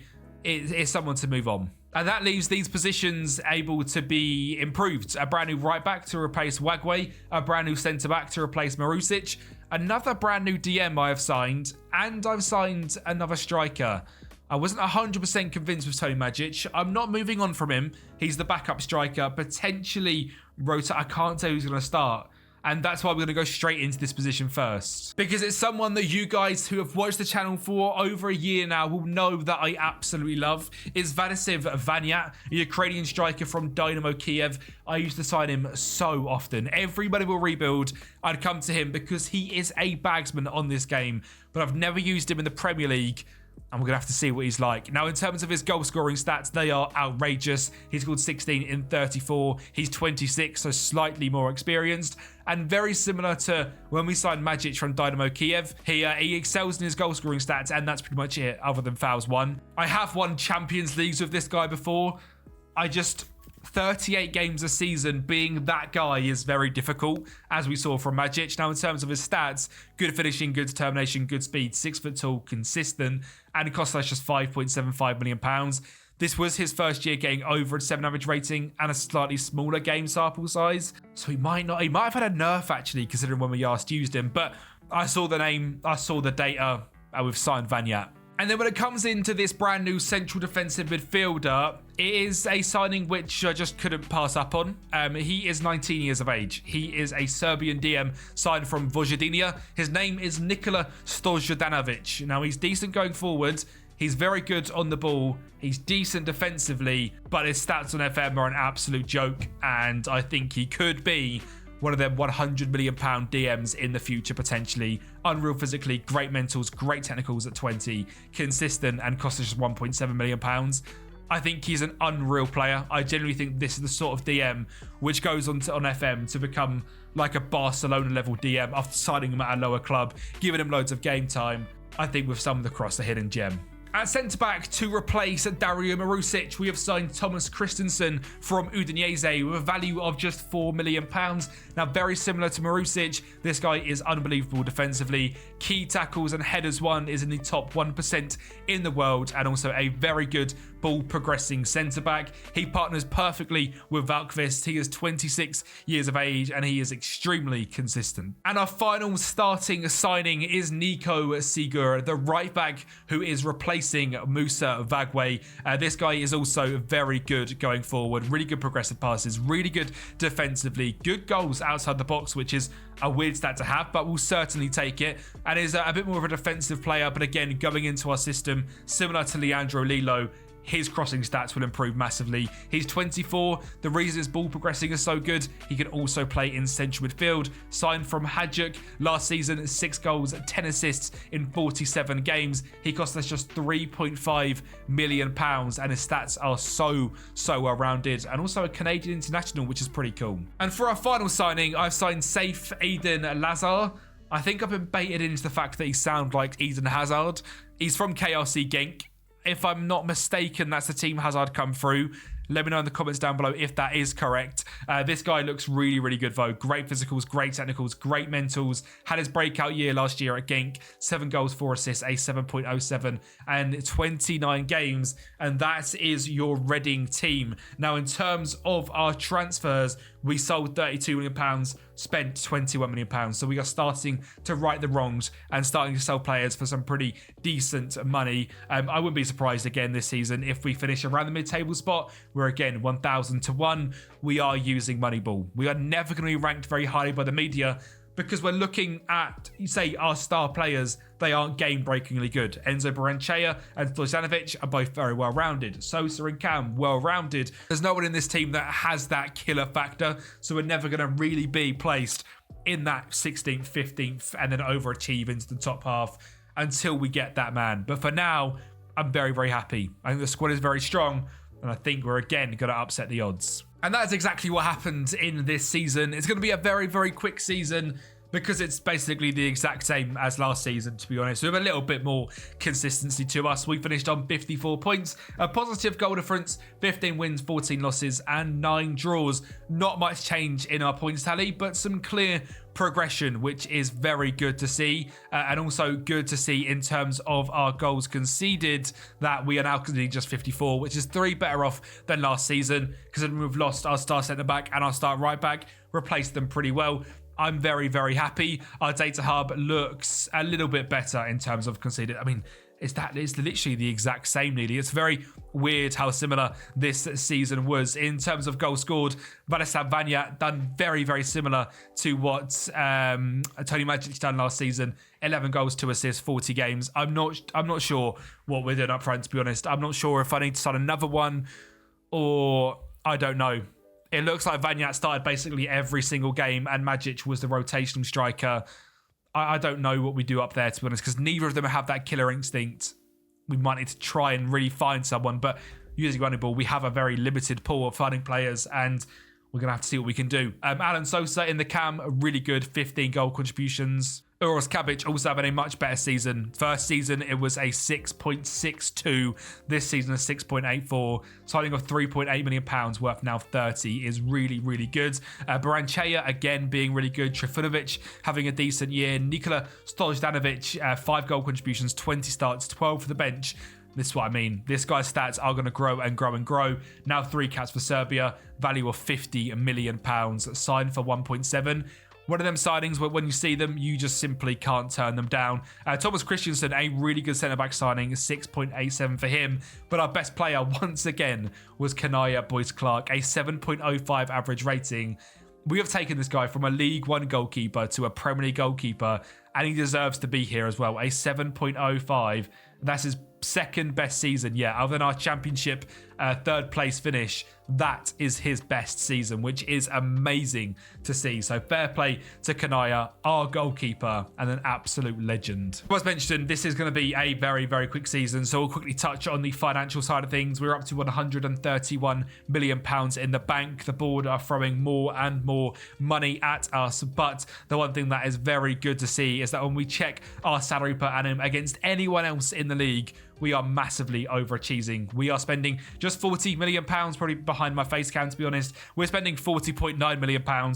Luton then betting 70, mid-table around 140. So we are 3 times less spending than where we are finishing. The top is at 361. Net transfer spend sitting in 15th place as well. So we really are executing Moneyball to a very, very high standard, which is awesome to see. We're overachieving. We're doing what we have to do, similar to likes of Brentford and what they've done in recent years in real life. But we now need to try and make that step that Brentford haven't quite made in real life and take them to being a European side on a consistent basis and really becoming a battler for the Premier League. And that's the hardest bit of this rebuild. Now, getting some goals into this team was my main worry. I can see that we're scoring them, but not on a high enough basis, and we don't have them standout players. So a brand new striker is going to come in despite signing back-to-back Vanya and Tony Majic, and a brand new right winger as well to potentially replace Trifanovic, and Kabic goes out to left wing. And the man that I've signed for that position is Emre Goke, and he's actually going to left wing, and Kabic is staying on right wing. This guy is exactly what we need. He is a goal scoring threat, and he is a dribbling and crossing threat as well. Chances created 98th percentile, dribbles made 98th percentile, shots on target he's really good, shots he's really good, shots inside the box he's great, 16 goal contributions, 42 games for Sivasspor in Turkey, and also someone that presses very high as well. Ranks in the 99th percentile for a winger and indirect, and even as like a wing back, he ranks very highly. So that shows what a wide threat this guy is. Technically very gifted, mentally very gifted, and physically pretty good as well. And on FM, it's a no-brainer. This guy looks absolutely fantastic. He's a free kick taker as well, which is something we don't yet have. Really good physically, great flair, 23 years of age, and cost us £9.75 million. It is the most expensive signing, and it is the most expensive signing we can possibly make. We just about got it over the line. The season before last, he turned into more of a goal scorer as well, showing that he has got that ability to do that. And the season before that was his best at a 7.61. So he's been on the rise consistently, and I think it's time for him to come to England and really make a name for himself. And the exact same goes for our striker as well in Franciliano Diu. He is a 24-year-old Guinea-Bissauan striker from FC Midtjylland with outrageous pace. And the best thing about him, he's an absolute goal scorer. Again, 16 goals in 34 games. Very similar, but it stands out a lot more in the goal fronts than Vanya or Tony Majic ever did, and he's certainly listed as a finisher. Now, he has cost us £8 million, but I think it's a good signing, and I think he's the sort of player we need to take us in that goal scoring form. And I think he's the sort of player we need who can score lots of goals and take us to that next level. Now, the reason we are bringing in a new centre-back in this squad is because Linus is now 32 years of age, and I think we need to try and find someone to partner Christensen. And the player that I'm bringing in to do that is Waylon Reneke, a player that was released from Norwich in 2023, ended up at Stoke, and on this save has ended up at Copenhagen and turned into a fantastic centre-back. At 23 years of age, he's English, massive dub, 23, 6'2", and a strong defender with unreal ball progressing again. So we now have 2 centre-backs who can progress the ball, because we can finally move on to having them as ball-playing defenders. He's really good attacking-wise as well. Non-penalty goals per 90, 84th percentile. Unreal in terms of progression. For some reason, likes to cross the ball, but defensively, really strong. And when you look at his stats on FM, he's worth getting excited about. Great physicals, good defensive, good mentals, 23, 9 caps for the English under-21s. And I think he's a great signing for just £6.5 million back-to-back now with above a 7 average rating. Is at Denmark, is at Copenhagen in real life as well, which is a very cool but random signing. And has broken into their main team now. Has had a good season in the Championship as well. A 6.99 in 43 games is outstanding in the Championship. One of the hardest leagues in the game. And he excelled there as well. So I think for £6.5 million, we've got an absolute steal. Because if this guy was still in the Championship, he'd probably be about 30 million. And finally, the right back we have signed is Noah Mikic. Now, this guy is a very standard Moneyball signing. He cost us just £2.8 million and is very good at going forward. You can see his stupid physical stats, his great crossing and dribbling, his love of big matches, and his consistency. Cap for Croatia already, and is just a bit of a no-brainer. He's someone which, as soon as I see his name, I know I need that position. £2.8 million, a very worth signing to bring in. Nico Segur will be a great rotation option for him as well. And I think for the first time in this rebuild, I'm happy with the rotation of the squad and the actual squad. Kanaya Boyce-Clark in goal and Pennery as the backup goalkeeper, not Boyce-Clark. Pennery is someone that has come through the youth academy and was very correctly pointed out in the first episode. This guy had 5-star potential and was listed as a wonder kid. Hasn't quite got onto that. I kept him as our backup because of registration rules. I've kind of had to. He is still 18. He is consistent. He is 6'4". He has good stats on FM. I just think we've got our star goalkeeper, and I don't think he's ever going to become that guy. Mikic and Sigur, very good backups. Christensen and Valkvist and Lekovic and Reneke. We haven't touched on Lekovic, have we? He's a brand new signing from this season, also signed from Crvena Zvezda. Back-to-back seasons above a 7. £3.9 million. He's a bit of a brute at centre-back, but a very, very good one to bring in. Apologies, I've not mentioned him yet. Leandro Lilo and Benedito Mantato are still our 2 left-backs. Baranchea, Michael Craig rotating with Stojanovic, and Federico Redondo, another one I've not touched on because I'm an idiot. A signing from Inter Miami, an Argentinian DM, £6.5 million. Great at going forward, back-to-back seasons, being a danger in the box, and is very, very good on this game. Very, very well-rounded. A bit of a rotation for Stojanovic at 21. He needs that, and I think he's a really good player for that. Moving on to the attacking line, we have Uros Kabic and we have Lazar from last season. Left wing-wise, we have Trifunovic and Emre, Camrise, Sosa and David Lekulume, and up front, Gio and Vladislav Vanyat. And I think at the start of our Premier League campaign, would have been okay with this starting lineup. To be able to now have the starting lineup we have got just shows the growth of this Reading side to the point where we now have 2 teams which are both surviving the Premier League and are now pushing for European football. And that is my goal for this season. I want to also be able to show you something in the FA Cup and Carabao Cup as well, as there's not even been like a semi-final to get excited about in them, and that would be nice to do. We're officially off 20th place, which is great. We are into 19th. The players of this is actually really interesting to see. Kobe Mainu has become one of the best midfielders in the... Wow. What a player Kobe is at this time. Wow, I've never seen him progress that well. Rice, Martinelli and Saka all still in there. Angelo up front for Liverpool from Al Nassr. I believe, doesn't he start at Chelsea normally? Gone to Al Nassr now. And Liverpool started on the 3. He looks unbelievable up front. Haaland, of course, still here. Trubin in goal for Newcastle. A crazy value on him. Saborius is a regen from Greece. £237 million. Saliba, Gvardiol and Udogi. Cool to see just 2 City players in there, 1 Liverpool player, 1 United player, 5 Arsenal players and a Spurs player as well. Quite a lot of difference in that team, which is quite cool to see. But I think that just shows exactly what we're up against in the Premier League. To get into that top 7, top 8 and get European football is not going to be easy, as every team has improved massively. And well, it's these games that we have to start showing our dominance in. Games against Brentford.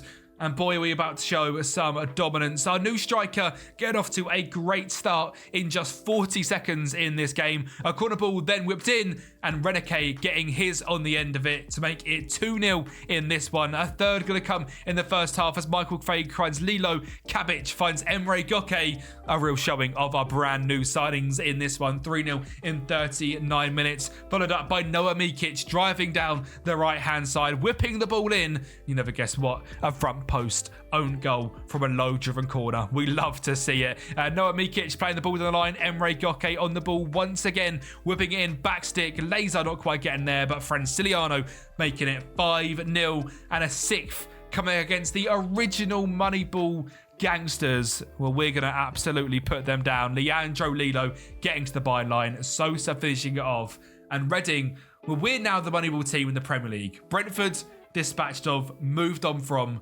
We're the team now looking to take Moneyball to Europe. And we saw a lot of that form throughout the first half of the season as well. We were just looking to carry that on into the second. Now, January was quite difficult. 2 losses, 2 wins and a draw. And February, well, it started pretty rough, but something seemed to click. We beat Wolves, Leeds and Spurs 5-0 in the FA Cup 5th round, a competition we got to the 6th round in, and we ended up losing to Southampton in extra time, which is absolutely heartbreaking. But that meant we could concentrate on the Premier League and our push for European football. We drew against Arsenal, we beat Fulham, we beat Villa, we beat Brighton, we lost to Forest, we beat Sheffield United, we then drew 0-0 to Brentford away from home. Again, we just won 6-0 in. We then beat Liverpool 2-0 on the penultimate day of the season. Lost to Chelsea on the last. But we had done enough to get Reading into European football for the first time, possibly ever. Let me know, Reading fans, down in the comments down below if you've been in Europe before. If not, at least for 20 odd years now, 2030, 2010. Reading are in European football. 56 points, level with Bournemouth, Chelsea, Reading and Forest. Chelsea on that final day of the season beat us 3-1. If there was another goal in it that have beat us on goal difference, that have also beat us on head-to-head, and we wouldn't be in Europe. So, the gods were on our side. On 56 points, we are Conference League. And if you know anything about me, you know I love that competition because it is the easiest competition to win on FM, especially if we're a team that's able to score 70 goals in the Premier League. That is very, very impressive. We are really starting to show our goal scoring dominance, and a lot of that has been helped by having a bunch of players now scoring a bunch of goals.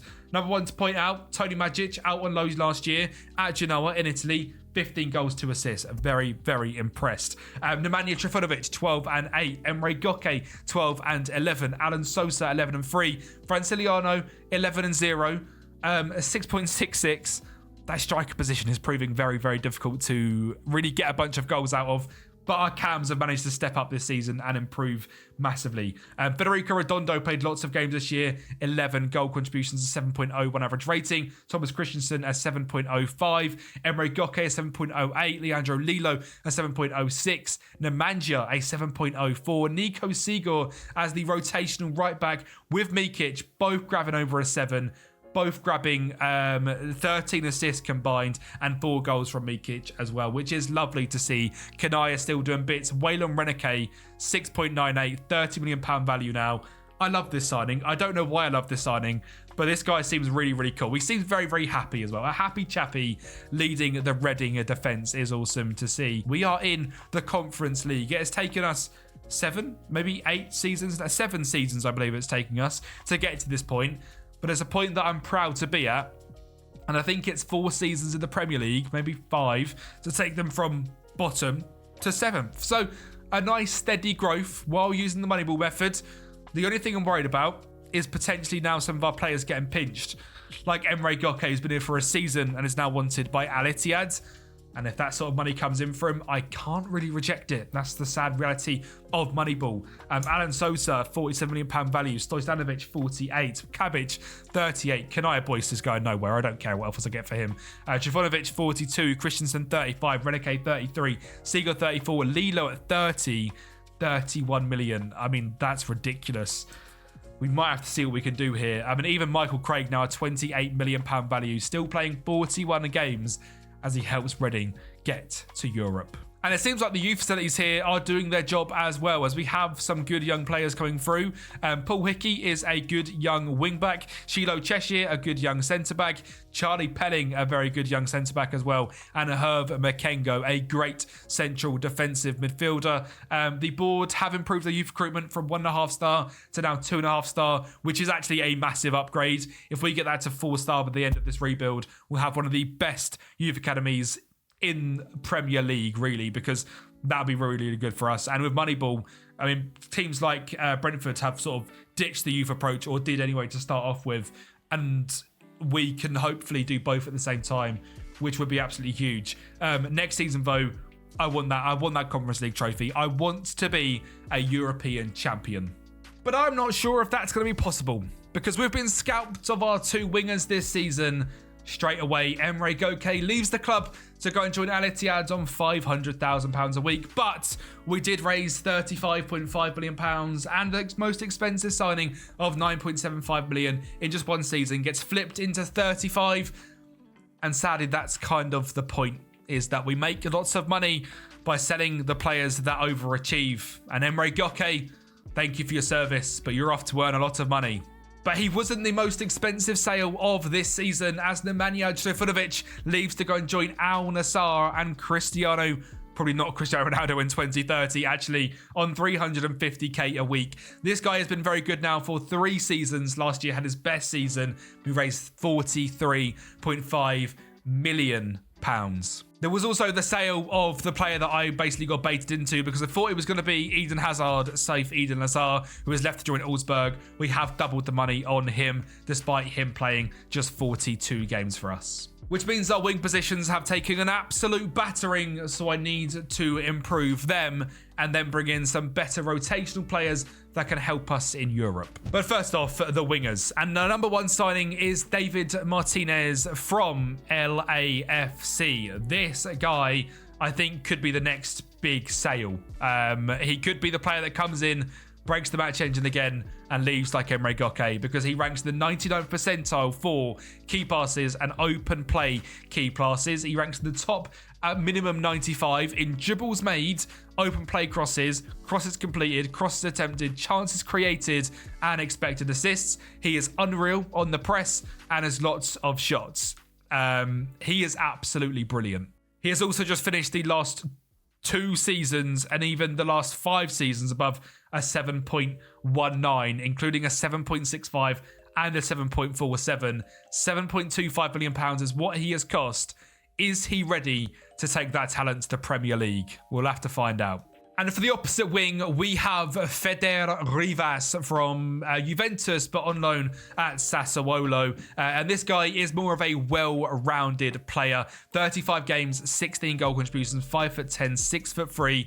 Much better in terms of goal scoring output, but going forward, slightly less direct and quick as the winger. More of that inside forward traditional type. Still presses very well, 91st percentile in pressures attempted. Dribbles made, he's still good, but not in the top 1% like David Martinez. But in terms of non-penalty goals per 90, goals outside the box, non-penalty goals and non-penalty XG per 90, 88th percentile, non-penalty goal shots, 88th percentile. And you can see here, a lot more of a finisher compared to David Martinez, who was much more of the winger and a direct archetype. It literally complete opposite. 2 and 99 compared to, this is very difficult to type and do this at the same time, compared to 92 and 73. So we've got a really good balance in terms of our wingers, and looks really, really good on FM as well. He comes through the academy of Atletico Nacional in Colombia if you want to sign him on your saves. He was scouted by Juventus, went on loan to Sassuolo, and has scored got 13 goal contributions and a 7.05. Come to us for £7.75 million. And very similarly, could be off to the big Saudi money in a couple of seasons, but hopefully he stays here and becomes a star. Now, in case both of them didn't work out, I signed a couple of other wingers, potentially for the future or for now. Ozan Mirkovic is here from Shikaki. He costs just £2.5 million, which is why I was happy to sign him without having the work permit, because I could flip him right now for £14 million.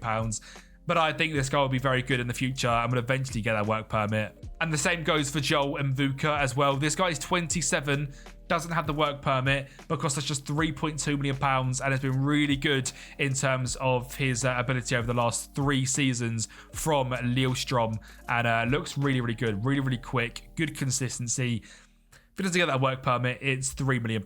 We're at a point where we're now having transfer windows selling over 100, so it's not that big of a deal. My only other 2 signings were backup centre-backs. Number 1 is Namdi Collins, signed from Legia for just £2.5 million. And young Bosnian left-back Haris Sehovic, signed from SV Reyes. Very quick, good going forward, decent defensively, great mentals, consistent, and cost us just £3.6 million.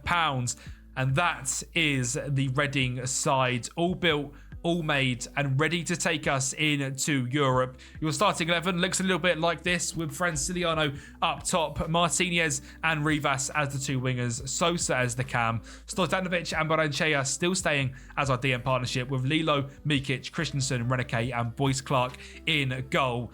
Conference League, European trophies, well, they're coming to Reading.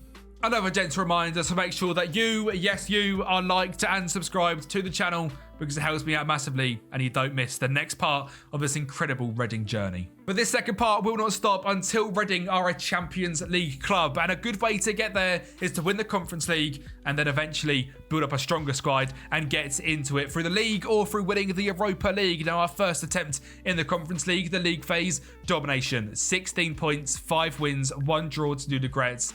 We are a pretty good side. And we were faced with a very tough challenge at the run of 16 as well, as we faced up against Saint Etienne, who have been on a bit of a fallen giant rise of their own. We did beat them 4-3 on aggregate, just to clarify, but are back in the big time. They finished 7th in Ligue 1 this season, but are knocked out to us in the run of 16 of the Conference League. And then we faced Brøndby in the quarterfinals and drew the first leg 1-1, so we had to come away from home and turn on the style. Namdi Collins on the right-hand side found new right winger David Martinez in the box to make it 1-0 in this game. And the second is going to come in the 33rd minute, again from Namdi Collins, this time in the back of the net. A third is going to come quick and fast in the first half. Baranchea finding Rivas, finding Franciliano. Almost like a very light finesse into the top left corner. A corner ball comes in next. Baranchea backstick. Waylon Renike leaping above his man for 4-0 and eventually a 5-0 domination. The Mauritian David Lacoume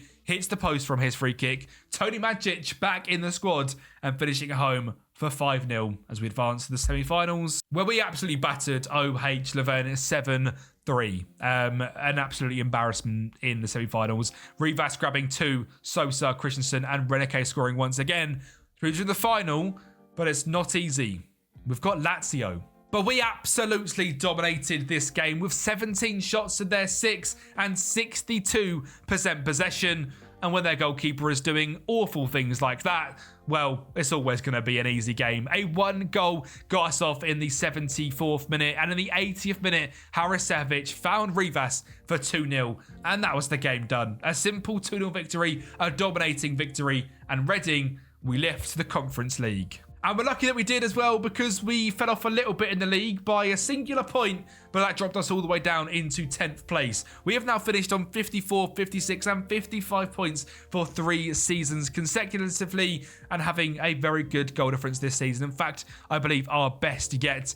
4 draws, 17 losses, 17 wins, our most wins in a season yet for sure, and our best goal difference as well. Goals wise, 76 goals scored this season. Still not doing great defensively, but we are turning into a true goal scoring side. And that's because we've officially got 2 strikers scoring a bunch of goals. Franciliano scoring 21 and Tony Magic scoring 15.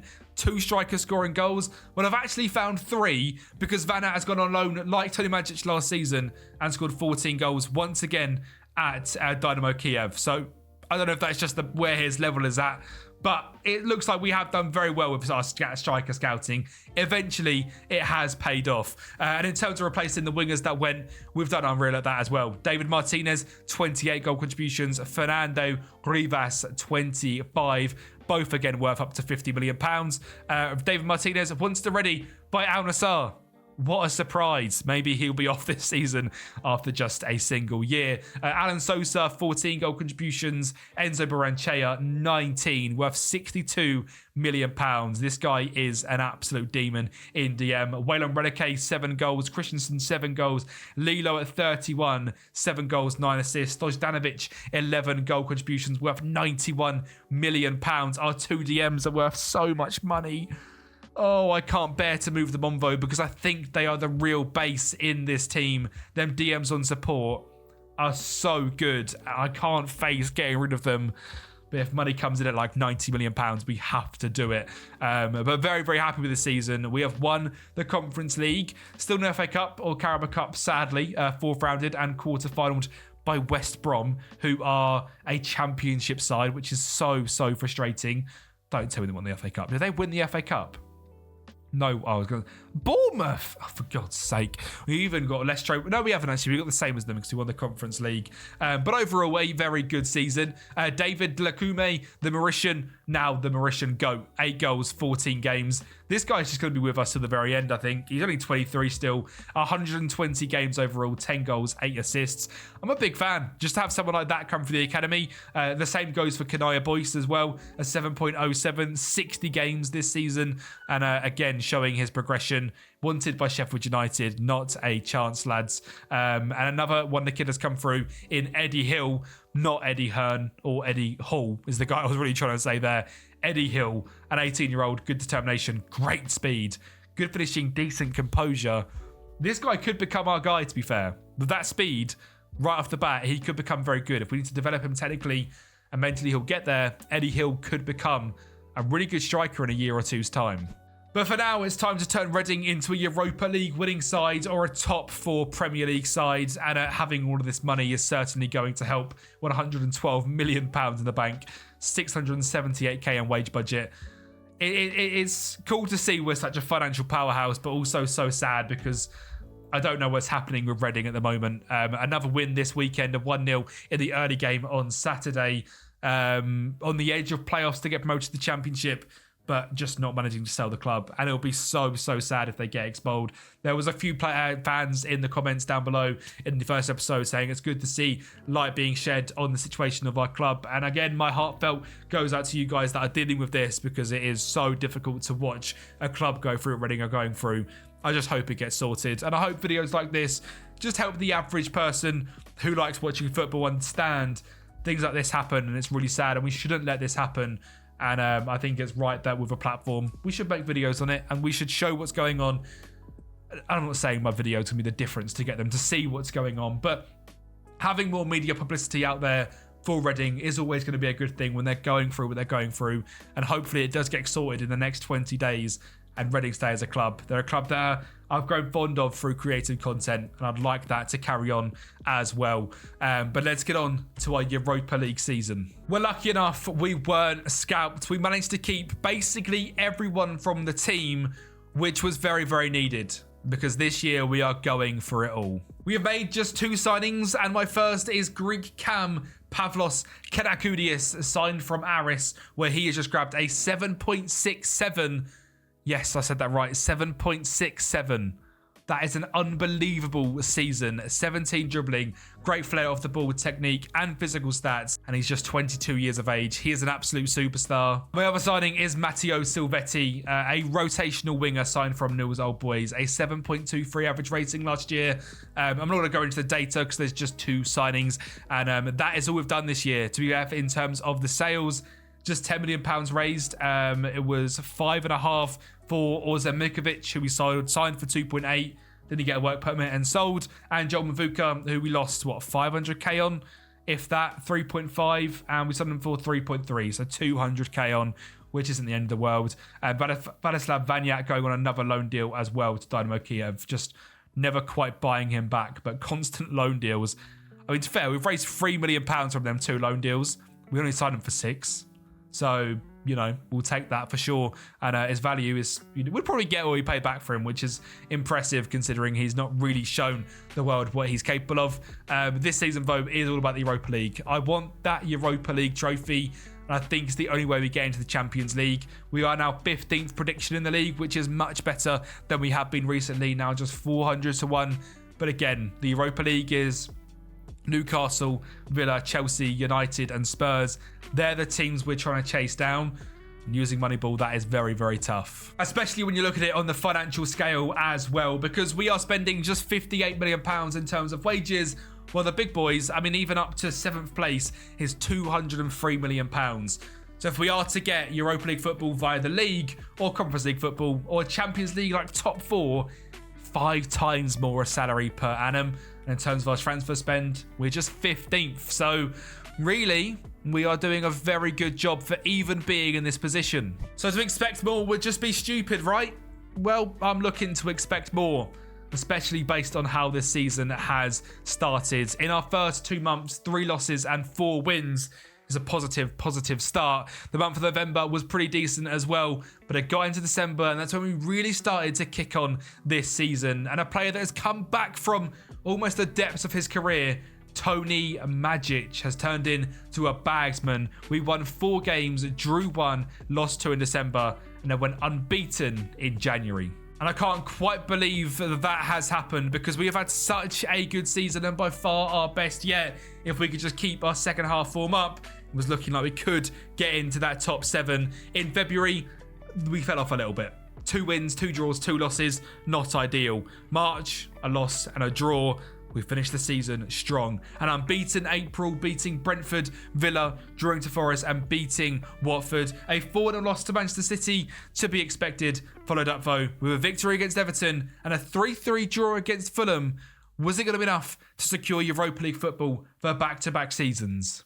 It was more than that. We have secured Champions League, which means this is the final season for this episode. And next episode will be going on until we win the Premier League, potentially Champions League. I'm not quite sure yet. I need to go through and play through it. 67 points, though, is a fantastic points tally. A 10 goal difference, 20 wins, 11 losses, 7 draws. 67 points. Reading, top 4. I didn't know when this was going to happen, but to happen already, I am absolutely buzzing with. Again, because I showed you financially how much we're up against it and how well we're doing. In terms of goals scored, 73. Still not doing very well defensively, let's be honest, and possession-wise, neither.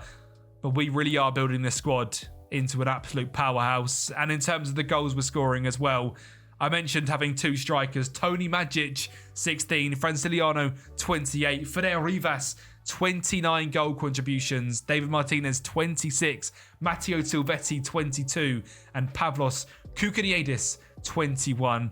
Our best player, Fidel Rivas. But our second, he's always there, is Kanaya Boyce Clark, who at 29 years of age is just being an absolute superstar. And my dream is for him to take us to a Champions League victory. But first, we need to concentrate on the competition at hand, the Europa League, where we finished on 22 points. Second to only Newcastle, 7 wins and a draw. Europe football, we are very good. And in the round of 16, they drew us up against Bournemouth, a club we know we're better than, and we've battered them 9-4 on aggregate. The clear team that were the best in this league was Newcastle, a team that won the league phase, and that's who we faced up in the quarter-finals. Now, the first leg was a 2-2 draw away at Newcastle. And the second leg, we got off to ended up conceding eventually the first goal, but leveled things up thanks to Rivas getting a little poke on a David Martinez shots. Franciliano then stepped up from the spot to put us a goal ahead. And in the 66th minute, Can Kakudis found Silvetti down the right-hand side. He drives inside, and Franciliano was in the box once again for a 3-1 victory. And we beat the favourites for this competition, which means surely we're going all the way. And all the way would mean we get to face in the Wrexham Community Stadium, which is the holder for the Europa League, which is so weird. But first, the semi-finals against Real San Sebastian, a 4-3 victory. We need to just hold things tight at the Reading home stadium, or go absolutely mental and score a whole bunch of goals. That sounds like something we would do, but it does also come with conceding goals as well. Colombo scores to make this game 1-1. The first leg was 4-3. Could we, though, run away with this? Redondo, Canicaludius falls to Redondo, and my word, what a screamer into the top corner to make it 2-1 and give us a 2-goal advantage in this tie. But we're now going to run away with it. David Martinez beats his man, gets to the byline, puts it past Alex Romero, a 3-goal advantage. It's currently 7-4 in this game. Majic on the ball, Waylon Reneke, guess what? Sosa, Vanciliano in the box. 8-4 in the 88th minute. We weren't done there. We wanted another 9-4. Silvetti on the ball, brings it down, gets the byline, Sosa in the box. 5-1 in this game, 9-4 in aggregate, and Real San Sebastian have been absolutely bullied, and we're going to the final. We're in back-to-back seasons in European competitions. We're facing up against Lazio, And I'm sure after this, they're going to be absolutely sick of the sight of us. Another screamer from Redondo to make it 1-0. Academy star Pelling finding it into the box, eventually out to Lilo to find Sosa in the box to make it 2-0. And in the 90th minute, the third and final back-to-back seasons, beating Lazio, as Michael Craig is on the pitch as well. But Baranchea scoring the all-important third goal. And Reading are Europa League winners. We won the Europa League. We come fourth in the league. And it's safe to say we have rebuilt Reading to be a Champions League side. And episode 3 in the final part of this 3-part rebuild is going to be attempting to take Reading to be Champions League or Premier League winners, but to being the top of the world. Probably has to be Champions League, doesn't it? Let's be honest. That's going to be all up for next episode, though. Just to quickly finish off this episode, thank you for watching. It's been an absolute pleasure to make these Reading 2-part series. And we've had over 20 subscribers of the first episode alone in just 22 hours of it being out. So again, a reminder, if you are not subscribed yet, hit that subscribe button, especially if you watch the first part and the second part. I'm looking to hit 15k subs as soon as possible. Make my dreams come true and make that happen. Like the video as well. I'll speak to you next time. Reading are officially a Champions League side after securing top 4 in the Premier League and winning the Europa League, all while using the Moneyball method. And today we go on the ultimate journey of taking Reading to being not only Premier League winners, but Champions League winners while using the Moneyball method, which of course we know is also capped to a £10 million transfer spend. So get ready to lock in for the Reading Champions League winning segment of this rebuild. Now, of course, we finished out last episode as a top 4 Prem club, which is absolutely huge, and winners of the Europa League. But there is some improvements to make to this team to take us to that next level. I think the 3 positions that need major improvement to improve us defensively is going to be a defensive midfielder to sit next to our wonder kid, Nikola Stojdanovic, a centre-back to sit next to Waylon Reneke, and a left-back to bomb down that left wing and provide a bunch of assists. And I think we should start off with that position. And for that signing, we have gone to Turkey and Sivasspor to find Rüzgar Razov, who is a young attacking left back. Well, I say attacking, very similar to the fullbacks we have signed in previous times. He is not excelling in terms of his open play crosses, but offensively is fantastic. And once we get him into our system, will eventually excel in them open play crosses. We know we play with a very attacking left wing back and right wing back, and I think this guy will be more than good enough to do that. He has got 9 crossing and only 6 dribbling. He is a bit more of a defensive man, but with the pace he's got, with the mentals he's got, and the defensive ability, I think he'll be more than good enough. I think them sort of stats, sadly, on FM don't mean as much as we maybe think.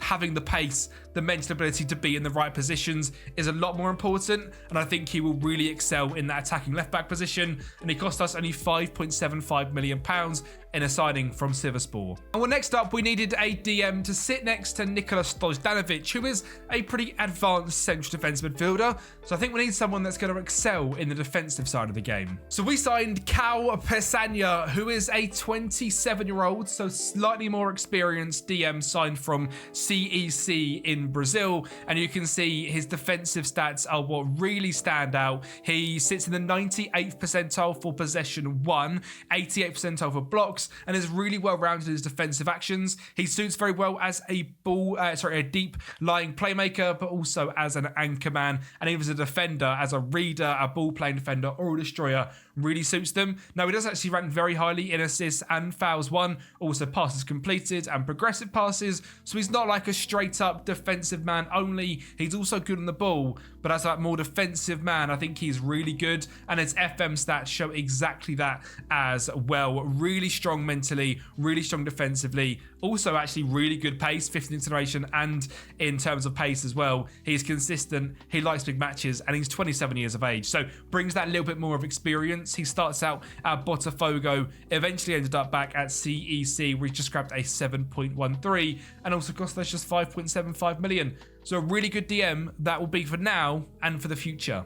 And finally, we go into the centre-backs, and I've got to say it was really difficult to find a centre-back that I liked enough, so I did sign 2 and I'm not totally convinced on either.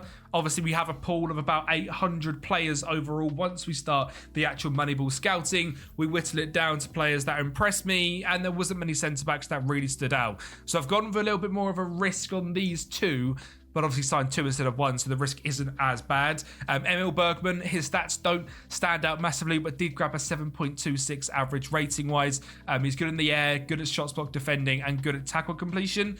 But it's weird, he doesn't excel in anything defensively whatsoever, and he's not exactly a ball progressing defender, so it was a bit of a weird one. I more went off his FM average rating, and the other guy was Alberto Amorim, who looks a bit more like what we're looking for. He's 22 years of age, but a lot less experience, only 11 games played compared to the 22 in the previous season. A 7.12 average rating, good defensively, great at ball playing, but both of them neither really impressed me. It was just more of a case of I'll sign 2 and hope that one comes good. So if we look at them on FM, we have Bergman, who we can see is extremely quick, really good mentally, and is just 23. And Amorim, who is certainly slightly worse rated on Football Manager, also 23, also good pace and mental stats, but less rated on FM. So we'll have to see which one of them is going to be our starting centre-back. It is going to rotate between the 2 of them. And of course, we have got Christensen on the bench as well, our experienced centre-back we signed 3 or 4 years ago now as he got to the Premier League. Is still knocking about and is still a certainly good option. And that is the team for this season. This is the team for the Champions League. And what I love about it is it doesn't scream Champions League in the slightest. It's just that this is the first episode you have watched. We've got Franciliano Dua up front. We've got Rivas on the left wing, David Martinez on the right wing. 2 wingers which really complement each other. One more attacking, aggressive right winger. One who is more of the bagsman, the Eden Hazard type. We've got Kanakudis in the cam role, a Greek cam we signed a few seasons ago. Great dribbling and flair on him. Obviously the new dual pivot of Stojanovic and Cal Basania. Noah Mikic at right wing back, Ruzgar at left wing back, Waylon Redicke at centre back next to any other centre back, Christensen, Amorim or Bergman, and in goal still the Reading goalkeeper Kanaya Boyce Clark, who I will be keeping until he gets us a Champions League trophy. He has been outstanding throughout this whole entire rebuild, nearly above a 7 average rating every single year. His actual average is a 7.02, which for a goalkeeper who starts in League One, now playing Premier League football, is very impressive, and I will be keeping him until the bitter end, unless he drops like a 6.3 average rating in a season and we have to move him on. The bench-wise, we've got a youngster from the academy, Pennery, in goal, Guilherme Haken Enrique at right centre-back, Lukin, Amorim, and of course Bergman as the other centre-backs, Sehovic as a backup left-back, Stejpanovic and Redondo, 2 more experienced DM options, Alan Sosa, David Kalume, who is a Mauritian young cam that came through the academy as well. Awesome to see him still at the club, and hopefully will stay for the whole rebuild. And then we've got Silvetti and Tony Majic as the backups. Obviously Champions League football this year, a Super Cup, an FA Cup, a Carabao Cup, and for the Premier League we are predicted 14th place. Now obviously last season we finished in 4th, so we're expecting to do much better than that. If you guys can, make sure you are absolutely smashing that like button as well and pushing this out to as many people as possible. Share it to your family group chat and make sure you're subscribing to the channel. You do not want to miss the content we have got coming out on the Kempi channel over the next few months until the big FM26, where we are going to go absolutely mental. So make sure you're subscribing and lock it in for this summer of FM. Now, of course, this is our first season in the Champions League, so I wasn't expecting miracles, and to be honest, I wasn't really expecting to get out of the league phase, but that's exactly what we have done. We have came in 18th place on 10 points, which isn't outstanding, and I believe is the worst team in England, sadly, with United, Villa, City, Liverpool all doing really well. But us down in 18th, appearing with the likes of Ajax, Nice, Alkmaar, Salzburg, Lazio, Porto, doing better than the likes of Marseille, Sporting, Fenerbahce and Dinamo at the bottom there. For you, a team which is using Moneyball, I think we're doing pretty well, but we have got a tough knockout playoff round game up first, and it's going to be RB Leipzig, and that is a tough game. In the first leg, actually, we done quite well, but it was at home. It was a 2-2 draw. Kanakudis and Silvetti both get on the score sheet. Jonah Kusiasare and Gertrudia for them. Jonah Kusiasare, if you guys have never used this guy, is someone who breaks the match engine. He's 6'6", outrageous pace, outrageous finishing and composure. He's worth quite a lot of money. You can see between 48 and 74. He starts off at Bayern Munich. A little bit of a hidden tip in here for you guys that are playing FM. If you can get your hands on him, I've used him in the Rebuild before. In the Premier League, he's basically Erling Haaland. So we're going to have to try and stop him in this second leg. Which is exactly what we did as we held them to a clean sheet in a 1-0 victory thanks to January signing Nathan Fernandez. Now this guy was signed in the previous summer window, but due to the signing from someone from Brazil, we decided to let him stay at Botafogo for a few extra months, and he's come back and he's absolutely cooked. 4 goals, 3 assists in 6 games for us, just playing in the Champions League and FA Cup, grabbing a 7.09 average rating. He was a free transfer. It was the end of his contract, and he's just dropped a 7, a 7.57, a 7.45, and a 7.4 after 5 years of never playing a game. I don't know what happened to him. I don't know if whatever happened to him, I've got no idea.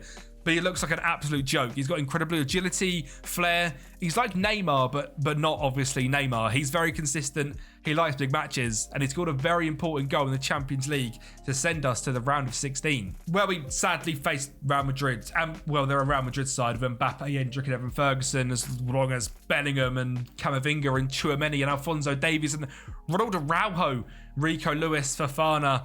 They beat us 4-1 in the first leg and 3-0 in the second leg. So we do go crashing out, but Reading have now played Champions League football. But it does mean we haven't won the Champions League, which, I mean, would have been an absolute shock if we did in the first season of this video. So we need to try and secure it another way. And we've done that by securing 7th place in the Premier League on 54 points, which, given we've just played Champions League football, I think it's very impressive. It is a 12-point drop-off from the season before. We finished in 4th, which would have been 5th, so only 2 positions above, and would have got us Champions League football again. But I think it's obvious we're not quite ready to go and win the Champions League just yet, so we might as well try and build up our reputation and try and attract better Moneyball players while winning the Europa League and Conference League as much as we can until we're ready to go for that next step. But what if I told you there's another trophy which we have won? We have won the UEFA Super Cup, where we did beat Real Madrid 4-3, but also the FA Cup in a 1-0 victory against Manchester City as Christensen heads home and Reading are once again champions of the FA Cup. Now, I've got a very strong memory of Reading winning an FA Cup. They haven't won an FA Cup. I don't know why I thought they won one back when they were like a Premier League club, 2008, etc. I don't know why I thought that. Did they win anything else? No, they didn't. Very, very weird. I mean, it's so sad to see. It's been since 2013 Reading have been in the Premier League, but the rise we have been on has been meteoric, and a nice steady rise as well, which you do often see with Moneyball Rebuild, because you're not going crazy trying to sign the best wonder kids on the game. We're simply doing it by signing smart players and using the academy we've got here as well. And based off that academy, we have actually improved our youth recruitment to 2.5, our youth facilities 3.5, and our training facilities to 4. And throughout this rebuild, I'm going to continue to try and improve them to make Reading the biggest club in world football. Our estimated value is £1.87 billion, and our financials, we have £218 million in the bank. The sad story of the debt at Reading and the expulsion from the EFL potentially happening is a thing massively of the past with this club, and Reading are officially a powerhouse. And that's, of course, helped by some of the fantastic signings we have made in this rebuild, like French Giuliano, a 28-year-old striker who's grabbed 23 goals this season. David Martins, 28 goal contributions, a 6.96. Pavlos with 20 goal contributions, and Fedor Rivas with 23. And even our rotational winger, Matteo Silvetti, grabbing 19. Tony Magic grabbing 9. Mikic grabbing 5 apiece. I'm interested to see the assists of Ruzgar Yazvas, who's got 13 assists. So exactly like I said, I knew his stats would be good enough for it. Sadly, these stats don't mean a lot. I knew he'd be good in terms of getting the ball into the box. He's got to play low, hard crosses. With these mentals and sort of the concentration, decision-making, leadership, aggression, bravery, the natural fitness, the pace, I knew he'd be able to get down the left-hand side and whip balls into the box. And that's exactly what he done. And because he's so strong defensively, that helped massively as well. Emil Bergman started 31 games for us, so was the starting centre-back next to Waylon Reneke, and he grabbed a 6.77. So probably a position we're again looking to attempt to improve. Backup left-back, Harisevic, also 10 assists. So it looks like that left-hand side is possibly where we get more luck down from, and that's probably because David Martinez is more of a winger compared to Rivas, who's an inside forward. That's really why Mikic only grabbed 5, despite being a joke in terms of his pace and his crossing. So you see there, 13 crossing, 13 dribbling, 5 assists. We go to 6 dribbling, 9 crossing, 12 pace, and 13 assists. Again, showing FM and its wonders. I hope that does improve for FM26, a bit more realistic in terms of the stats, meaning more. But overall, I'm very, very happy with this season. Of course, our new signing of Nathan Fernandez will be utilised next season as the backup winger to David Martinez. But for now, we need to get into some more Moneyball scouting and improving this team to get him back to being a Champions League side. So for this season, there was 3 positions majorly that I thought needed improving. Obviously, a new centre-back, as neither of the signings we made really impressed, and Christensen, who is now getting on, still played a bunch of games. The attacking right-back position, with Noah Mikic grabbing just 5 assists, I think we need someone a little bit better. And I've also signed a winger, which I didn't expect to be a starter, but my God, does he look good.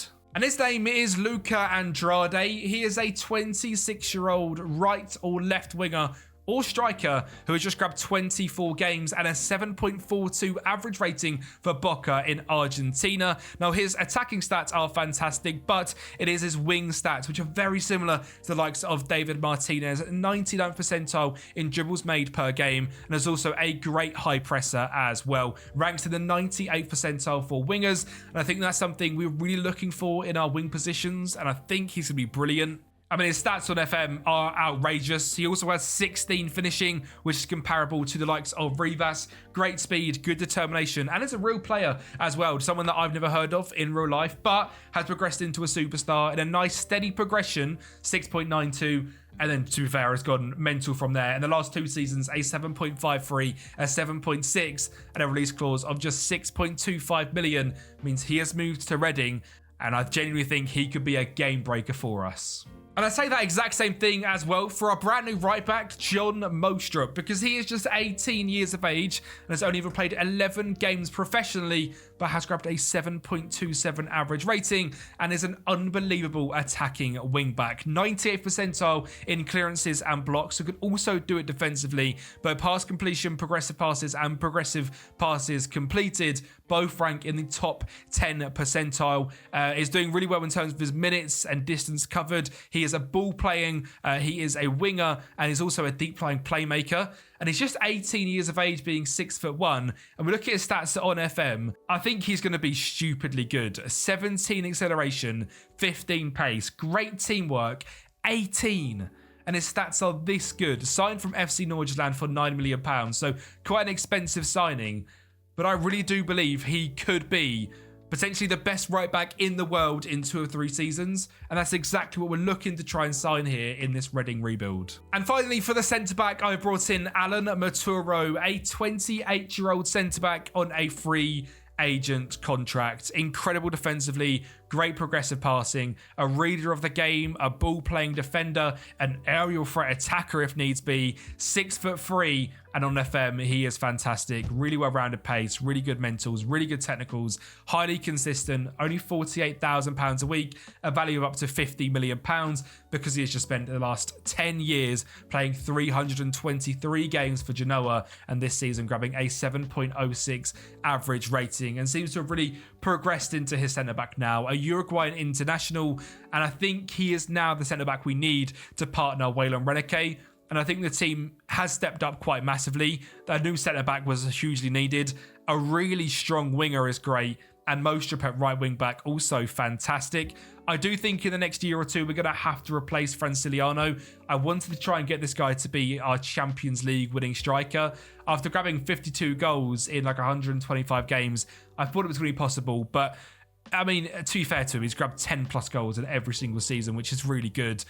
He is consistent in life's big matches, but I think he's going to fall just short for us. But what a legend he has been. What a signing he has been. Initially started his career at Livias e Moscovade, went to Benfica, went to Midtjylland, where he was unreal. And it's been really good for £9 million as well. Fair play. What a signing he's been. But I think it's time to get Nat back into the next season and the Europa League. Well, we've won it once. We might as well try and go for it again. And when we did, in fact, get to back-to-back finals in the Europa League competition, this time facing up against Italian giants Napoli. And it took all the way to extra time to get a deadlock broken. Us taking the lead of Redondo and getting the second through Christensen. But do not think this game is over in the slightest. Marchand found Svedberg driving through the middle, getting into the box and making it 2-1 in the 101st minute. And in fact, there's going to be 4 goals in the first half of extra time, ending up in a 2-2 game, and the game eventually going to penalties. After no goals in 90 minutes, that seems absolutely ridiculous. But anyway, Franciliano scores the first penalty for us before Moretti stepped up for Napoli, missed. And that was enough for us to secure the Europa League for the second season. As we scored all 4 penalties, they missed 2. And to be honest, looking at the stats, we absolutely dominated the game. 25 shots to their 13, 46% possession to their 54, and a very deserved victory for us. And it was much needed as well, because our Premier League campaign was the worst it has been in 2 or 3 seasons, dropping down to 10th place on 58 points, just a 1 goal difference, 17 goals scored, 17 wins, 14 losses and 7 draws. Certainly not a great season, and it's not because we weren't scoring goals. We scored 69 but conceded 68 goals, which would be one of the worst in the entire league, down in 14th place, which really isn't good. We're looking actually through our team and into our defence. Boyce Clark still grabbed a 7.05 average rating, and Reneke grabbed a 7.05, but new signing Maturo grabbing a 6.79 seems to be quite an issue, that second centre-back spot. Christensen, again, playing 43 games more than Maturo. Mostrup, the young right-back we signed, did actually impress very much in his first season. 10 goal contributions in 26 games at 19. It's not something I'm worried about with the right-back position. A 6.9 on average rating as well. Very good. And Yazov's, I think, is doing okay. A 6.91. I think we can do better potentially there. But it's weird because I feel like we've got our best defence and midfield yet, and it's performing to the worst, which is a bit of a shame. I mean, like I said, it's not goalkeeper issues as well, because a 7.05 average rating and a 7.24 in the Europa League, a 7.3 in the FA Cup, and a 7.18 in the Carabao Cup. He's clearly doing very well. And speaking of the Carabao Cup, we got to the final in this season as well, but sadly lost out to Liverpool. Very, very even game. Similar amount of shots. We had more XG, but we lose the game 2-1 thanks to Ryan Gravenberch and Mohamed Taufik. It looks like Salah is gone, so Mohamed Salah is gone. They've got a new Egyptian in called Mohamed Taufik, who's a striker, and it's an absolute joke. So Liverpool and Egyptian wingers and strikers seem to go hand in hand, because this guy looks incredible. And fair enough to Liverpool for replacing him, because wow, he's a good striker. Very, very good for them. But yeah, a bit of a so-so season, to be honest. Obviously, great to win the Europa League. Good to get to the final of the Carabao Cup, showing we're really good in cup competitions. We also got to the semi-finals of the FA Cup, also losing to Liverpool. So they seem to be a bit of a bogey team for us. But European stage, another victory, which is good, which means we have got Champions League football again. But we need to take that next step, and I'm not too sure how we do that. Our striker, I think, scoring 24 goals and 4 assists in 49 isn't bad at all. We could be doing with a better backup. Potentially Tony Majic comes back in once again, because he has grabbed another 22 goals in 30 games. But he then comes back to us after these loan spells at Genoa or Dinamo, and again doesn't really do too much. So a bit of a weird one with him as well. We'll have to see what we're going to do. I'm really stuck on the progression of this save for now on, but we'll get into the next season and see who goes and who comes in. Now, I have alluded to the fact over the last couple of seasons that potentially a new striker is due to come in, and Franciliano drops to the backup, and that this season is going to happen.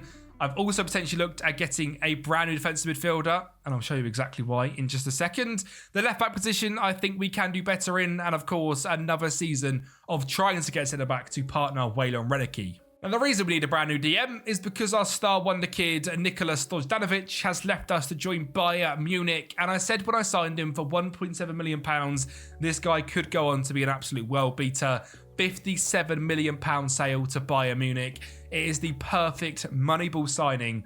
And thank you for your service, Nikola. We also cashed in on 31-year-old defensive midfielder Federico Redondo. He has been fantastic for £6.5 million.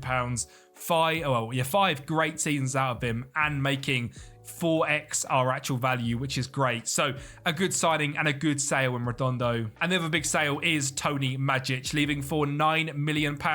Signed for £3.7 million. We've gained £3.2 million in loan value and a £9 million sale. So overall, again, served his purpose to get us to where we are, but we are now looking for that superstar striker. And I think we have found that in Luis Banega. Now, for the rest of the signings in this rebuild, I'm not going to go to the Moneyball data sheets. I'm simply going to go off of, I've gone into research and done it off of camera, but on camera to speed this last final bit up, we're going to do it like this. This guy has been a decent goal scorer in Argentina now for back-to-back seasons, and we signed him for £9.25 million. He is a younger prospect who I think maybe for a season or two won't absolutely smash it for us, and we'll probably rotate with Franciliano quite a lot, but being just 21 years of age, being either-footed and extremely consistent, I think when he gets the age of 23, 24, I'm looking to build a Champions League and Premier League winning season for 5 years' time. I'm at that point where I think we need to do Moneyball with the youth approach as well. So a lot of my signings from here are going to be all based on Moneyball data, don't get me wrong, but also looking at the younger players that in 3 or 4 years' time become world beaters and stay with us as well. I'm going to try not to sell anyone from here on out for massive value. Unless, of course, it makes sense. But, I mean, in terms of the value we've raised, last season, £54 million. This season, 109. Season before that, 50. Season for that, 25. 101 back then. I mean, we've raised like £500 million in terms of transfers out. The balance in the bank is £287 million as well. We have made Reading an extremely rich club, a value of £1.8 billion. I think it's about time we try and take that next step, because you can even see from the graph down here, we have started to stagnate over recent seasons, and we need to make that next step. I mean, the good thing is the media now predict us as an 11th best team, so we're clearly doing a good job at actually building a strong club, and I'm really proud that we've done that, because in England, Moneyball was very difficult, but we now need to start thinking of a Champions League winning club. And that is finding the best young talent from around the world and bringing that in. So we're not ditching the Moneyball approach. We're just going to sign younger Moneyball players as well. That's why in DM, we have signed Sahin Ozgadan. This guy is 20 years of age. He cost us £5 million from Eintracht Frankfurt. He has got 6 assists in 3 player matches and a 7 average rating. And he looks absolutely fantastic. 20 years of age, Turkish international already. Great first touch, great passing, great technique, but also defensively astute as well. 11 tackling, 12 marking, 16 heading, great mental stats, unreal physical stats, and will go on to be a star. And I think the exact same goes for Anton Ivanov as well. Signed from Tromsø in Norway. This guy's had back-to-back seasons, grabbing over a 7 average rating at 19 years of age, now 21 years of age, and comes in as another rotational centre-back, but a much more likely one to go on to be our starter next to Reneke. And the only other starter we have signed is Facundo Azevedo. I say starter, he's probably going to rotate with Rasvers and left back, but I do think he's a really good player and potentially better going forwards. Great pace, great crossing, great mental stats, and good defensively as well. £7 million is what he cost. Kind of the best I could find in terms of our Moneyball scouting. If you look through what we were using to search through, this is the left backs actually already listed.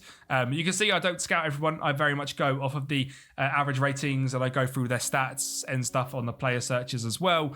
I go through all of these bits, and of course the data on the spreadsheet as well. This all gets exported into, and we look into, and he was the best left back we could find by miles.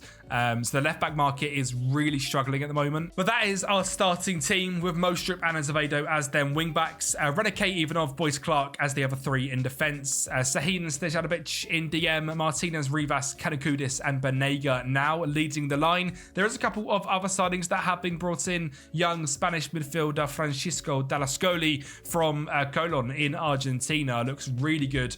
Also amazing ball-playing ability. Not quite as good in that DM role, but he is being trained to play as a defensive midfielder and to get better in the defensive attributes. And if he does do that, well, based on his first touch passing technique, vision, flair, determination, we could have like a Xavi regen on our hands. And finally, Robert Ochlander is my next signing from Malmo, and this is my final signing of this window. You can see I've really concentrated on the younger players which are really excelling in smaller nations around the world. Robert has just grabbed a 7.77 average rating, 13 games, 7 goal contributions. The season before that, 7.16 and 5 assists in 26. So a massive improvement in the last 12 months, £3.8 million, and I'm absolutely sure this guy will be a superstar in the next few years, probably replacing Martinez or Rivas in the coming seasons. That is our Reading team. We are back in the Champions League once again, and what would be absolutely lovely would be to tick off the Champions League and then have to go for the Premier League. Doing it in the same season will be very difficult if we ever have to do that, because the squad we have to have will be incredible.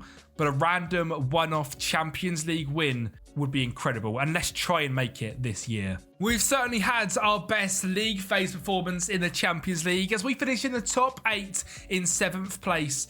15 goal difference, 16 points, and an unreal performance. And also awesome to see the English dominance in this competition. City United as the top 2, Spurs in 3rd, Chelsea in 4th, up in 5th, and Liverpool in 6th. All 6 English sides in the top 8 alongside Real Madrid and Atletico Madrid. Just showing really are competing in the best league in the world and doing amazing in Europe with it as well. And that, of course, got us into the round of 16 where we faced up against Barcelona. And after losing 1-0 away from home in the Nou Camp, I was worried about going out straight away, but our brand new signings proved that was not going to happen. Banega from the first goal, Ivanov from the corner, and then a third coming in the 73rd minute, securing this tie as Leculme finds Fanciliano to send us to the quarters. We were going to face Tottenham Hotspur, an English club, and like I've said, English clubs have been dominant in Europe this season. 6 out of the 8 in the league phase were English clubs, and Spurs being in the top 4 were going to be a tough challenge. We did get off to a 1-goal early start, but a defensive mistake saw Spurs get back into it and level the game up at our home stadium. But there is a long way to go in this game, and if we can leave the home tie with a win, it gives us a decent chance. Rivas cuts it back to David Martinez to make it 2-1, and then Spurs come back once again. This time not a defensive stake, but a Spurs masterclass. Mateus kind of back, and Marcos Luiz makes it 2-2, but we are going to come away with that victory.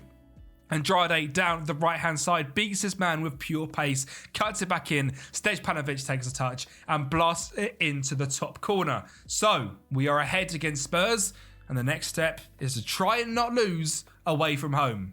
Or lose 5-1 and get absolutely embarrassed by Spurs. I mean, what is that all about? 20 shots to our 2. I don't understand how we were so good at home and then away from home get absolutely battered and have 0 chance whatsoever. One of the weirdest ties I've ever seen. A 7-4 loss, and they come crashing out of the Champions League in the quarterfinals, but by far our best showing yet, and showing that we certainly are becoming a contending side, and the signings we've made have been really good for getting us there, but overall a very embarrassing performance in the quarters. And also just worth mentioning, despite all the dominance from English sides in the league phase, it gets to the final, and Atletico Madrid versus Real Madrid. 2 teams that were in the top 8, not English, a 4-1 victory for Real Madrid, and England could only get to the semi-finals with Spurs and Manchester United, and we both know they're both bottle jobs, so that's why an all-Spanish affair in the final. But luckily enough for us, that didn't affect the fact that 5 Premier League sides would get Champions League next season. Because we are the lucky 5th place side which capitalise on the brand new UCL coefficient rules, and lucky enough for us, we are Champions League. Aston Villa won the Europa League, so they are also Champions League. while Man City dropped down into the Europa League. And Newcastle finished 17th, but also with Europa League football, which is incredible. Arsenal win the title once again, but this season for us was just much better. A 28 goal difference, which just shows the massive improvement we have made from being a 1 goal difference to 28 is crazy. Plus the 17 points we got in that just 1 year.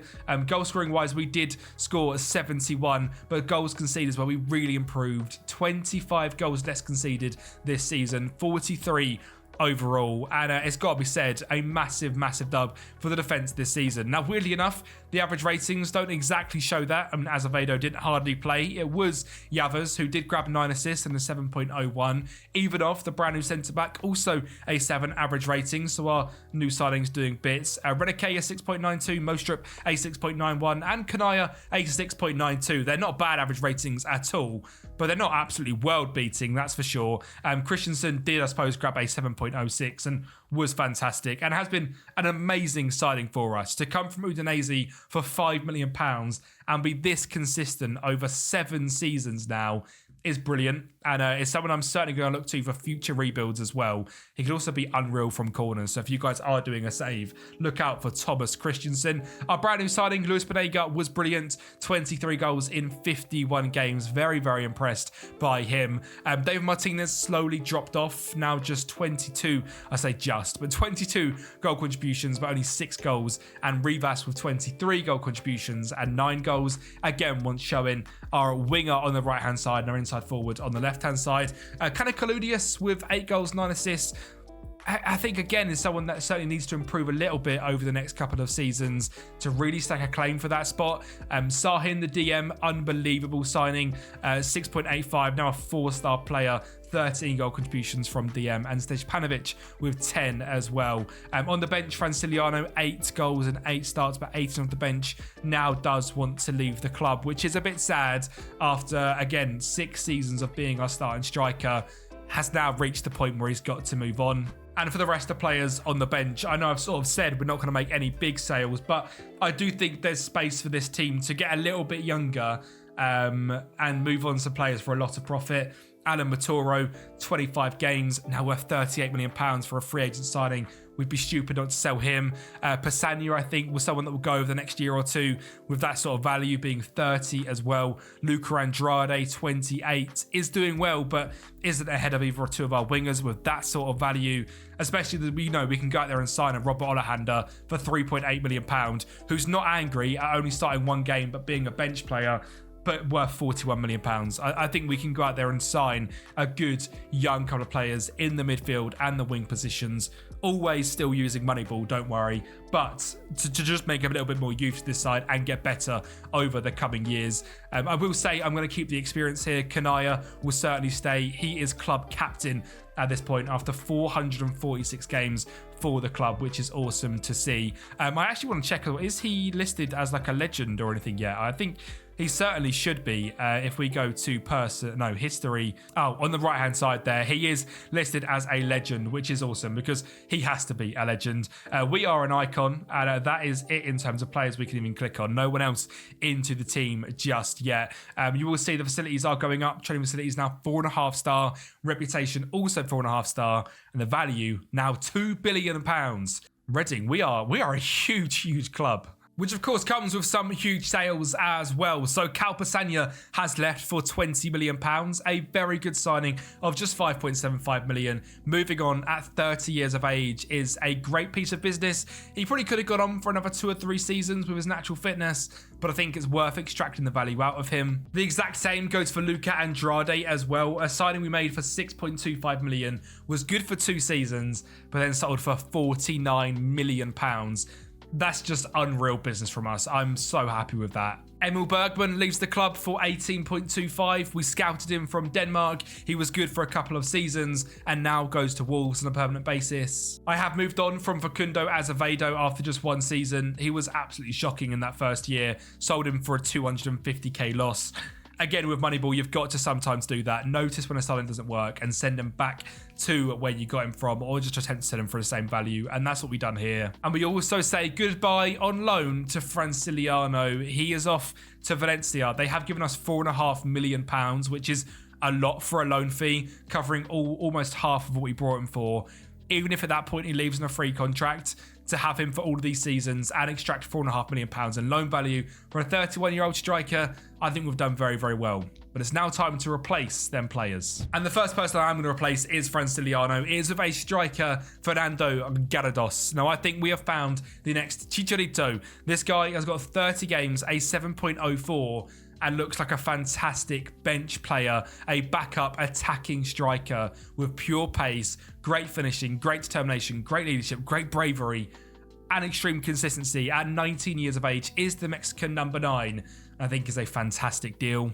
Number 2 is a bit of a strange one, but one I like a lot as a United fan. It's Aiden Heaven coming in from York, not from United. He's had a bit of a funny career. United, obviously nowhere near good enough potential as what he's potentially got in real life for Manchester United. Going on loan to Crawley and Lincoln, doing well in League 2 and League 1 as a younger player. Eventually Chelsea picked him up, didn't play a single game, went to York, and has been really, really consistent in League 2 and League 1. And last season grabbed a 7.12 as a defensive midfielder in League 1, and I kind of need that experience in DM. I'm going to replace Pesanya with Aiden Heaven, which I know stats-wise seems a bit stupid, but as a 4th choice central defensive midfielder who's consistent, likes big matches, and a really good defensive option, I think it's a really good piece of business. It's a little bit expensive, but I do think it's a really good piece of business, and because we're signing a lot of players using Moneyball, we don't often pick up players that are homegrown.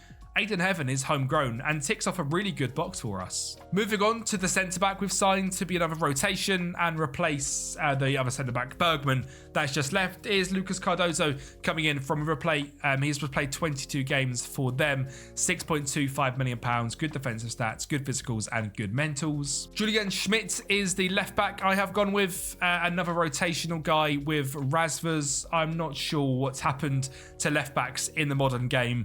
We've lost attacking wing-backs. They've all gone inverted. I mean, even this guy really is a great inverted wing-back because he can play in midfield. He's consistent. He likes big matches and has done really well in Austria, a 7.13, and then started the Austrian division with a 7.44 and with just £3.4 million. He's going to be a really good rotational left back for us. And finally, the signing of Gustavo Nue from Union. He is a really good attacking winger at 21 years of age, a 7.21 this season, a 7.46 the season before, £5 million. A really good piece of business while being extremely consistent. And to be honest, the actual team hasn't changed too much. In fact, I think only Schmidt and Cardozo come in, and I think it's quite likely that Ivanov plays with Cardozo and Yazov's plays in the left centre-back role. So I don't think the team really changes at all, to be honest. I think it's going to be very, very similar to what we've seen previously, but I think we've just made that little bit of a youth change to the team, which I think was needed. There is some players that have come up through the academy this year, which are definitely worth speaking about. Conor O'Brien is one. He is a great Irish youngster. Great determination, great speed, really good stats for us. And I think he's going to go out on loan potentially this season. He's asked to leave because he wants more game time. He is literally capped for Ireland at 19. But I'm going to try and loan him out and keep him at the club. He looks really good. Who else have we got? We've got Jordan Evans is the other one, a Welsh cam who was also listed up for loan. Has got a cap for Wales. Last season was at Lincoln and done fairly well in League 1 at 6.74. But it's going to be hopefully going on loan again and looks really, really talented. So the youth is really paying off. We have improved the recruitment and facilities up quite a lot throughout this rebuild. So it's good to see that it is actually improving as well. And of course, again, financially, we are stupidly mega rich. Just the Carabao Cup, FA Cup, Champions League and Prem this season. We are predicted 13th, so gone down a little bit. But I hope once again we can secure Champions League football and just continue becoming a really good English side. And that's kind of exactly what's happened for this season. Not really a lot of progression, not any regression. We finished 5th once again in the Premier League on 63 points. We got knocked out to Arsenal, who are a very strong side in the round of 16 in the Champions League, and didn't win the FA Cup or Carabao Cup. But one thing that is certainly going well for us is the progression of our young players. If you actually look for the age of the star players at the squad now, Banega 23, Sahin 22, two wingers who are a little bit on the older side, but have a couple of years left in them. Grandos, who is 20, Yavas, who's 27, Kalikudi's 27, David's still here at 28, Oleander at 23, Nue at 22, Redicki at 30 now, to be fair, and Stepanovic at 32. But our best players are our younger players, and that is really good to see because the progression of the club is going in the right way. It is the finest details of taking a club now from 5th in the Premier League to Champions League winners. It's genuinely not a lot. You can see from our league positions here, we were battling at the top to start the season, sort of fell off a little bit and climbed back towards the end. 63 points is a really good points tally. 3 points left could have been 8th, but also, 10 points more would have been, 4th. It's not a massive change. But we are competing in the hardest league in the world. Once again, Champions League. United winning it this time. League phase-wise, it was Liverpool, United, Arsenal, Spurs, all being in the top 4. Us and Aston Villa in the 16th to 9th positions. So the league is just so strong. It is going to be just as easy to win the Champions League as it is the Premier League. And I do want to do both in this rebuild. I think it will be very difficult to do both in the same season, but I think we'll do it eventually. But this rebuild has taken a lot longer than I thought it would do. I thought it would be there by now, but Moneyball was proving very difficult. And I've made a big call in where I think our performances is going wrong. And I think it's the cam roll. Pavlos Kanakoudias, I think his stats are really good, but hasn't performed very well for us really ever since we signed him. Never got more than 10 goals, never got more than 10 assists in a single season. I've sold him for £21 million, which is triple what we brought him for, which is really good. And at 27 years of age, I think he's reached pretty much his prime, and I'm quite disappointed in how well he's done. I think his concentration has really probably hindered his development for us. He's not strong. He's really good on the ball, but I've never really seen him in any highlights. I've never really seen him do much for us. And only 31 goals and 163. I think we need to replace him. And I think I brought in the perfect guy for that. Carrying on with the Argentinian contingency here at the club, we have signed Mateo Rosales from Teleres in Argentina. And this guy's a little bit more what I'm looking for. He's almost like a Lionel Messi. He's 5'9", 20 flair, unreal free kicks, 18 agility, good finishing, good dribbling, good technique, good passing, good vision, consistent, and cost us just £6.75 million. Grabbed a 7.36 in just 18 games for Teleres. And I think is going to be a huge difference in that cam role. I think that's the big part in this team, which in a 4-2-3-1, like a Bruno Fernandes, a Kevin De Bruyne, they need to be the standout player. And I think we could finally have that in Mateo Rosales. There was a couple of other major signings in this window. Notably, Noah Mikic has left to Al Shabab for £23 million. So another great profit bit there. And Thomas Christensen has left to also go to Saudi Arabia. After 241 games, the £5 million signing has left on a free contract. Thomas Christian, you are a club legend in my eyes. So with replacing him, we went to Bosnia and found Srej Burkic. This guy has got a value of £88 million. I signed him for 9.5. I don't understand how his value is 10 times that already, basically. He is 20 with 26 caps for Bosnia. He is consistent. And to be honest, he's just absolutely outrageous and could finally be the centre-back to partner Waylon Renike. To replace Noah Mikic, I've gone with 19-year-old Daniel Westergreen, signed from AIK, 5 caps for Sweden, £2.6 million, and 2 unreal seasons, very similar to whatever our right back's called, the Danish guy who had like 8 games for Norgesland but looked fantastic. This guy 33 with a 7.31 average rating, 7 goal contributions in 33 games, unreal pace, great crossing and dribbling, elite consistency. I think we're set up for the future at right back now. Mostrup, that's his name, Mostrup and Westergreen. They are our 2 wing backs. And finally, I've signed Yu Kyung Ho, who is a Houston central defensive midfielder from South Korea. So lots of international experience with 54 caps. He is extremely consistent, incredible mentally, good technically, good physically, cost us £6.5 million and has been dominant in America, a 7.56 and a 7.28. Didn't quite work for him in Germany, never really became a star, but over the last 2 seasons, playing in the MLS, has hopefully progressed into a really good player. I think based on his stats, he's going to do really well in our DM position as like just a ball ticker. He's got great mental stats, like a Casemiro style, but can also move the ball on. Is good enough physically and good consistency. I think it's a really clever piece of business for us. He does come in technically to the DM position next to Sahin. Of course, he'll rotate with Stejpanovic and Dascoli in there, potentially not next to Sahin Ozcan Dascoli because he's so aggressive. Yu Kyung Ho will sit next to Sahin. David Martinez and Fedor Rivas keep our wing positions. Rosales in the cam. Banega up front was great last season, and I think this year will be even better for us.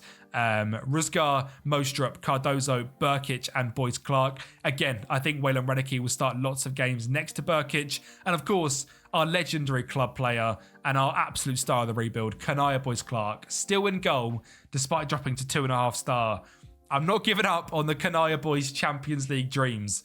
I want 500 games, a Premier League and a Champions League trophy to this guy's name. He deserves it more than anyone else. So let's get into season 14. And well, finally, could this season be the magical season we were looking for? We were in a 2-horse title race with Liverpool, and with 5 games left to go in the season, we were away at Anfield and they crumbled. We took the early lead, we grabbed the second from Rivas, and despite Liverpool scoring in the 83rd minute, we held strong and beat Liverpool at Anfield, which put us top of the table and finally made us Premier League winners after 14 seasons. Reading are the #1 club in the Premier League, the #1 club in the most prestigious league in the world, and now officially are a 5-star reputation club, 4.5-star training facilities, 4-star facilities, 3.5-star recruitment.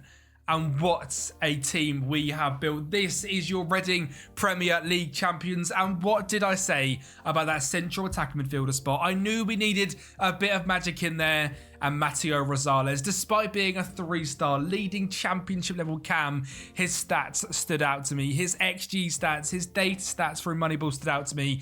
30 goal contributions in 55 games, a 7.11 average rating, a 7.10 in the league alone was an incredible signing. Luis Banega also the same, just a decent Premier League level striker, or 29 goals and 5 assists tells me very, very different.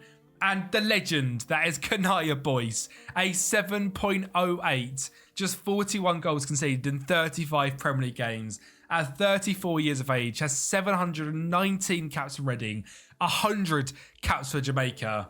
And this guy goes down as one of my GOATs of FM24. For 18 months we've played this game, and I might have finally found my favourite player in the whole game. Our star player this season, though, was left-back Rusvar Jagers. 12 assists in 46 games, a 7.18 average rating. Was really good, and I've tried to replace him for years, to be honest. Rosales, Boyce Clark, and Reneke as well, a 7.02. This guy was an unreal signing for £6.5 million, has been so consistent now for 8 seasons, and still at 31 years of age, grabbing 7 average rating. I don't know how he's not made his England debut yet. This guy's been really, really good for us, and someone I'm certainly going to look for in future rebuilds as well. Westergreen, a 6.99, the brand new signing with Mostrup, a 6.92. Aidan Heaven, still playing 30 games for us. Obviously, he's been here for 2 seasons and done really well in both of them seasons as well. So very happy with that signing. And the DM signing of Yu Hyuk Kyung seemed to be a really good one. A 6.9 average rating, 18 starts, 20 out of the bench. A really good rotational DM. And of course, Sahin Ozgadan is the star player in this team. £115 million value for £5 million 3 seasons ago. What a signing he has been. And that is the big one ticked off, the Premier League. But now it's time for the Champions League. And can we do the unthinkable and do the double and finish this Reading Moneyball rebuild? Well, in the league phase, we finished in 11th place on 16 points, which matches our best points tally yet. But for this season, the teams above us were just impeccable. 21 points apiece for Real Madrid and Bayern Munich, 20 for Inter and Barcelona, United, Leipzig City and PSG, all in that top 8. when we have to do it the hard way and go to the knockout playoff round, where we faced up against Besiktas and where we beat them 5-0 in the home leg. And this is a home leg, which, by the way, is at our brand new Reading Stadium. We have moved on from the select car leasing stadium. We have a 40,000, potential 52,000 seater stadium in the heart of Reading.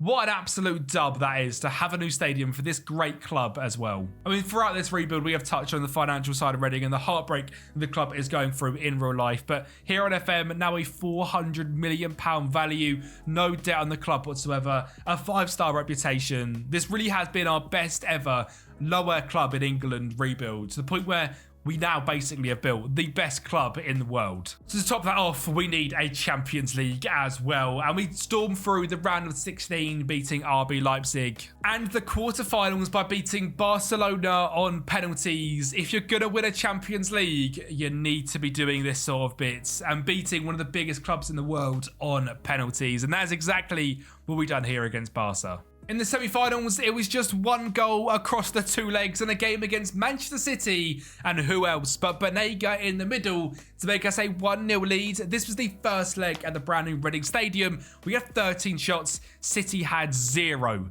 I'm not sure if I've built a stupidly ridiculous tactic, but I will put the tactic and the save file both on the Patrons, the legends that help support over there for £5 a month. You get access to all the rebuild files and tactics made on the channel. And clearly we made a fantastic tactic because, I mean, Aiden Heaven just got man of the match for the Champions League semi-final in a 1-0 victory over Manchester City.